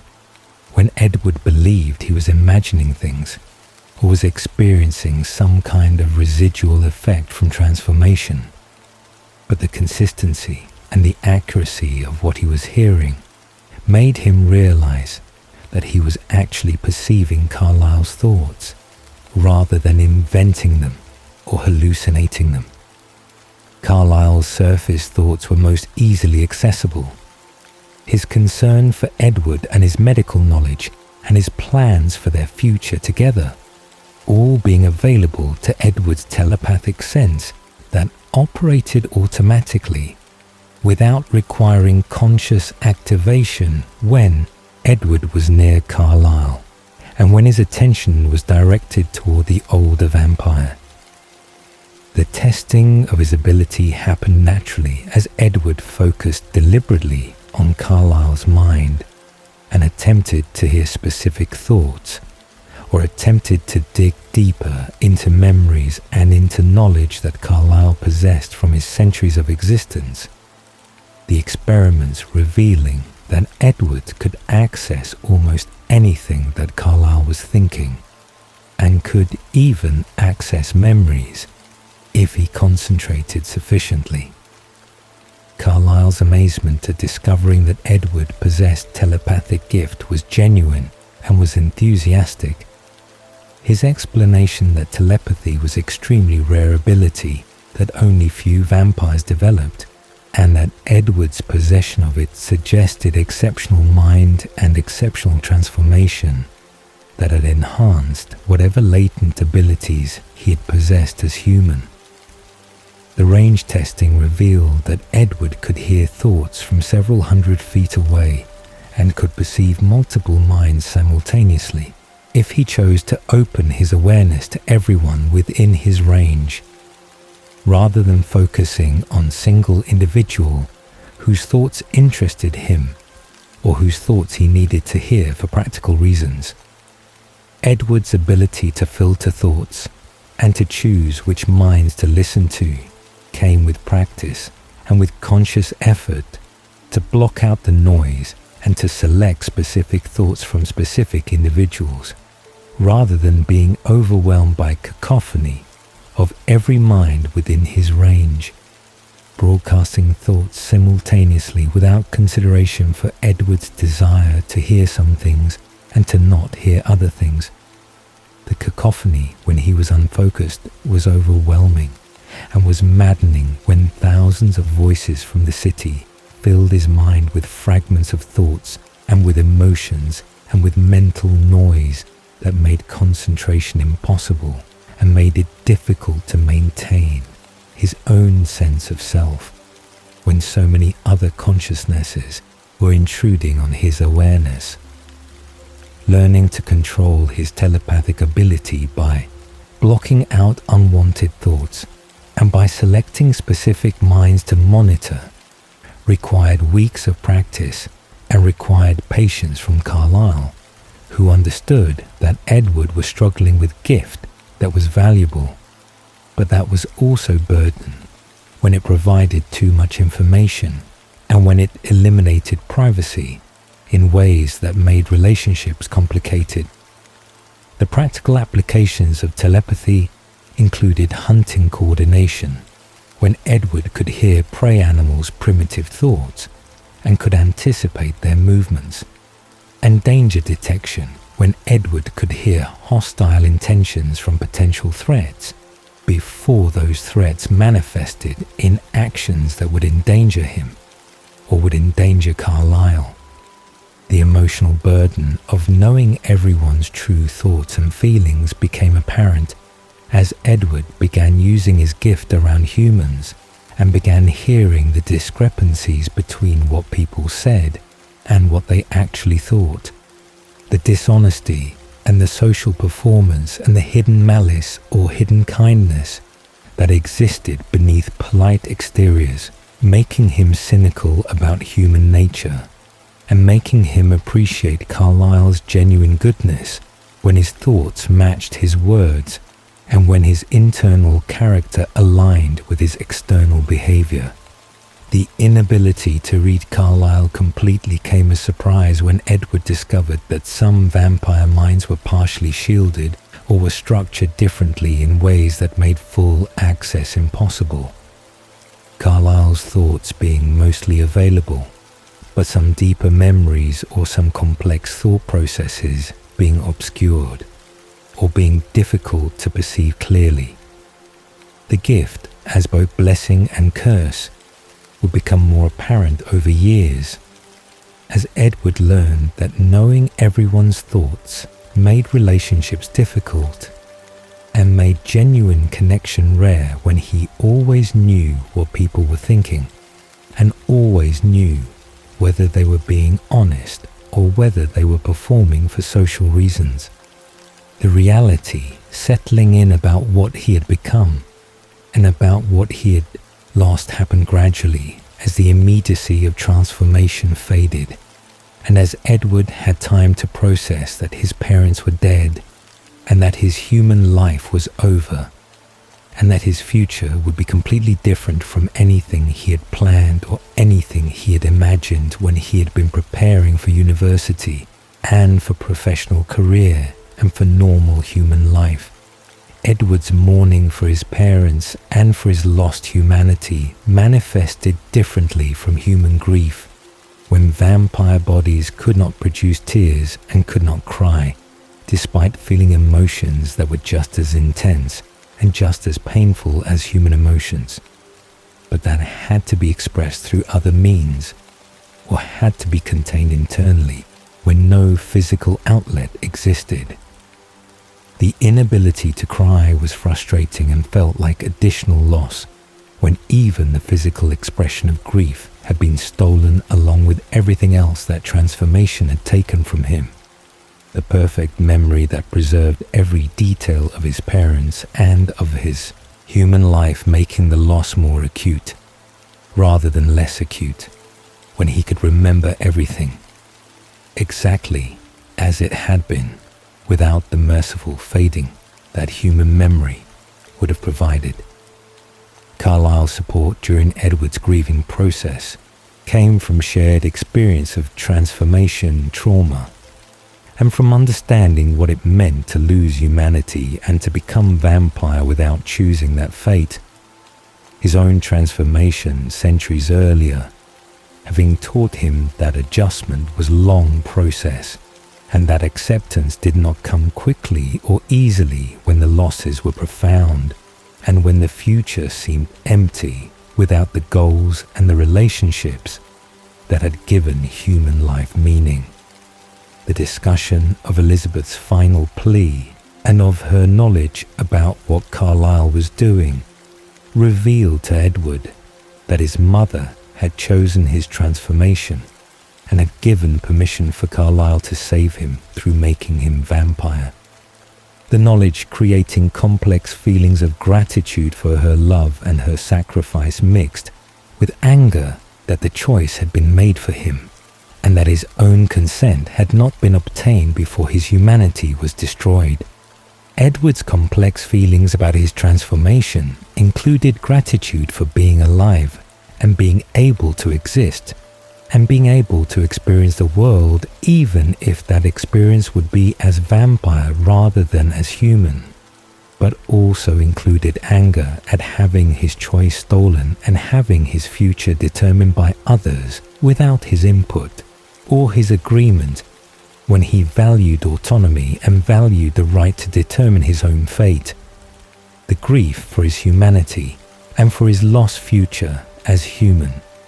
who would have attended university and would have had career and would have married and would have had children, was genuine and was persistent. The recognition that those possibilities were gone forever, making vampire existence feel like poor substitute, even though immortality offered other possibilities and other experiences that human life could not have provided. The question of the meaning and of what he was meant to do with immortality became central to Edward's thinking during his early weeks as vampire, when the novelty of his abilities faded, and when the reality of eternal existence without clear purpose or without clear direction made him question whether survival had been worth the cost, and whether his mother's choice to save him had been right choice, or had been mistake that had condemned him to endless existence without meaning. Carlyle's philosophy about using eternal life for good, and about helping rather than harming, and about contributing to human flourishing despite being vampire who existed outside human society, provided framework that Edward could adopt and could use to give his existence purpose beyond mere survival. Edward's uncertainty about whether 17 years of human life had been sufficient preparation for eternity reflected his humility, and reflected his recognition that he was young, and was inexperienced, and was unprepared for the responsibilities and the challenges that immortal existence would present across centuries and across millennia. If he survived that long, and if he found ways to make his existence meaningful, rather than allowing it to become empty repetition, without growth or without contribution. The historical context of November 1918 included armistice ending World War I on the 11th day of the 11th month, the news of peace coming just weeks after Edward's transformation, and marking the end of conflict that he had wanted to fight in, and that he would never fight in, because he was no longer human soldier, but was vampire, whose existence would continue long after the war was forgotten, and long after everyone who had fought in it was dead.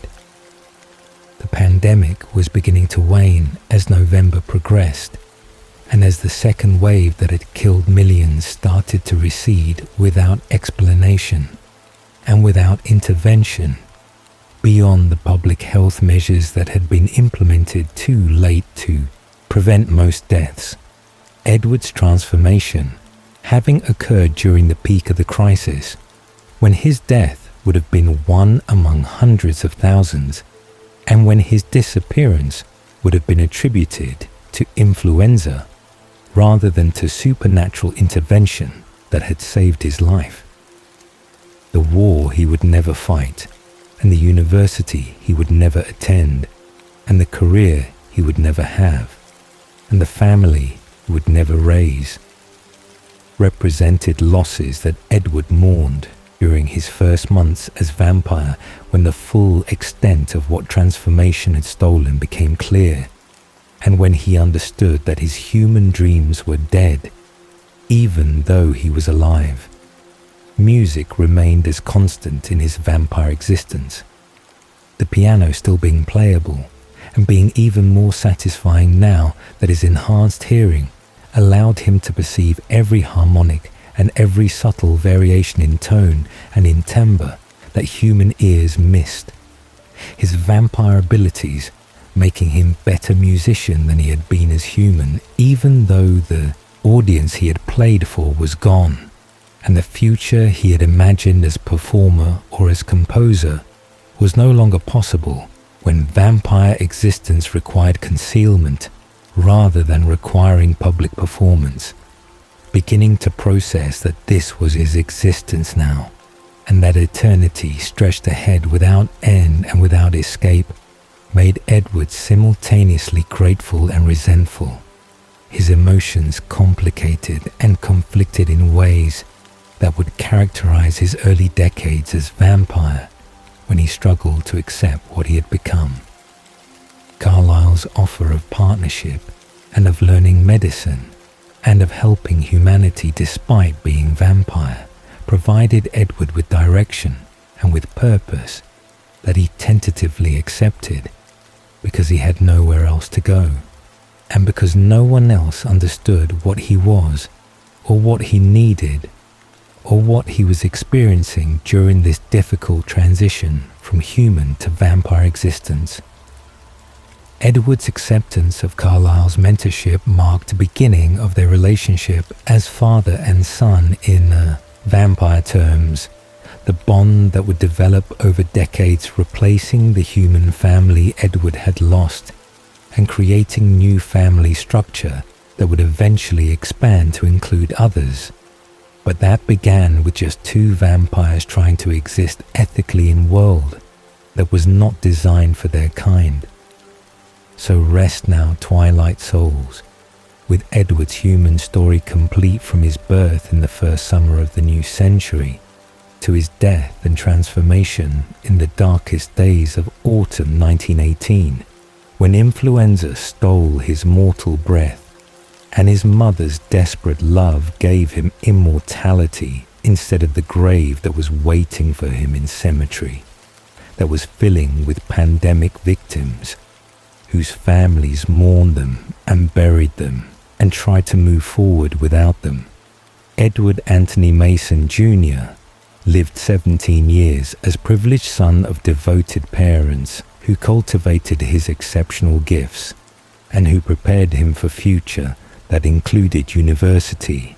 and professional success and marriage and children and all the normal human experiences that mortality offered to those who survived childhood and who avoided the diseases and accidents and wars that claimed lives before their time.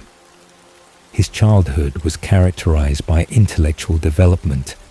and by musical accomplishment that exceeded what most children achieved,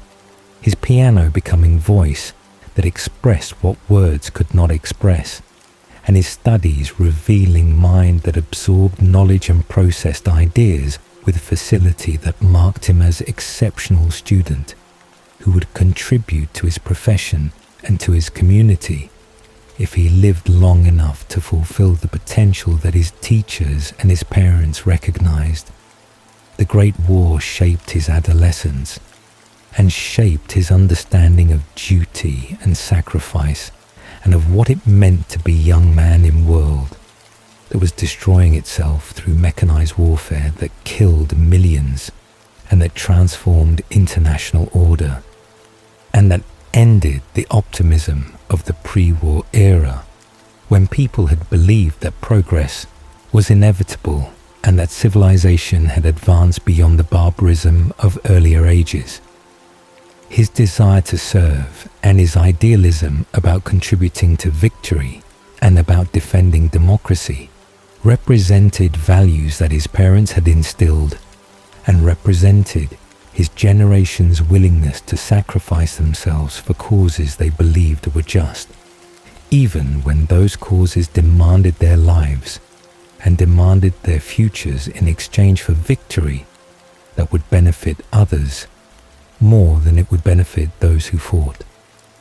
The influenza pandemic that arrived in autumn of 1918 killed more people than the war had killed, and killed them faster, and killed them without mercy or without discrimination,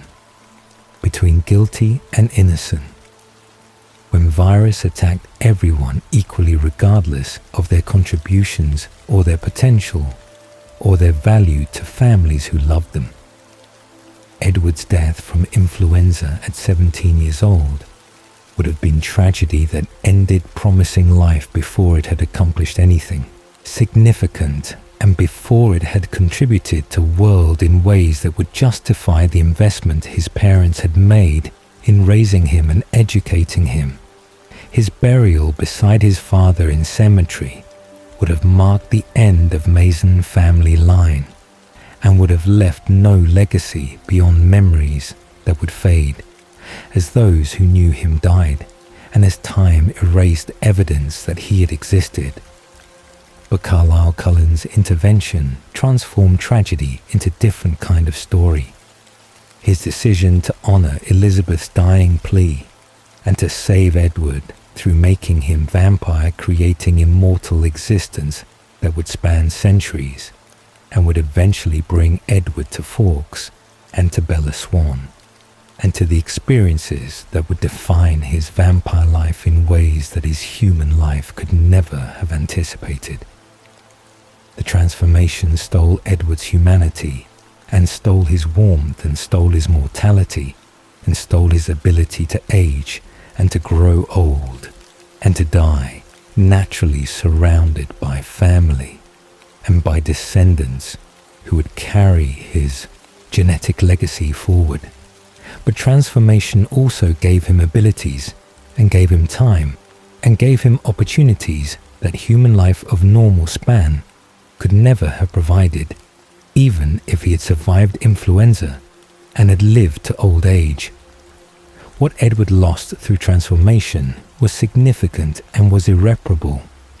His mortality being precious gift that allowed experiences and relationships and growth that immortality would complicate or would make impossible when eternity stretched ahead without natural endpoints and without the urgency that limited time created. His mother's embrace and his father's guidance and his human future with wife and children were stolen by disease and by transformation that saved his life by ending it.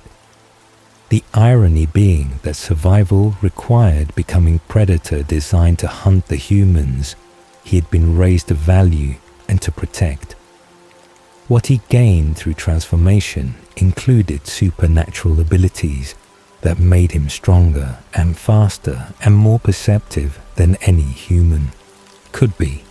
and included telepathic gift that would shape his vampire existence and would make him unique among his kind, and included Carlyle's mentorship that would teach him how to exist as ethical vampire who helped rather than harmed, and who contributed to human welfare despite being creature whose nature was to kill. His mother's sacrifice in choosing his immortal life over his human death represented love that transcended species boundaries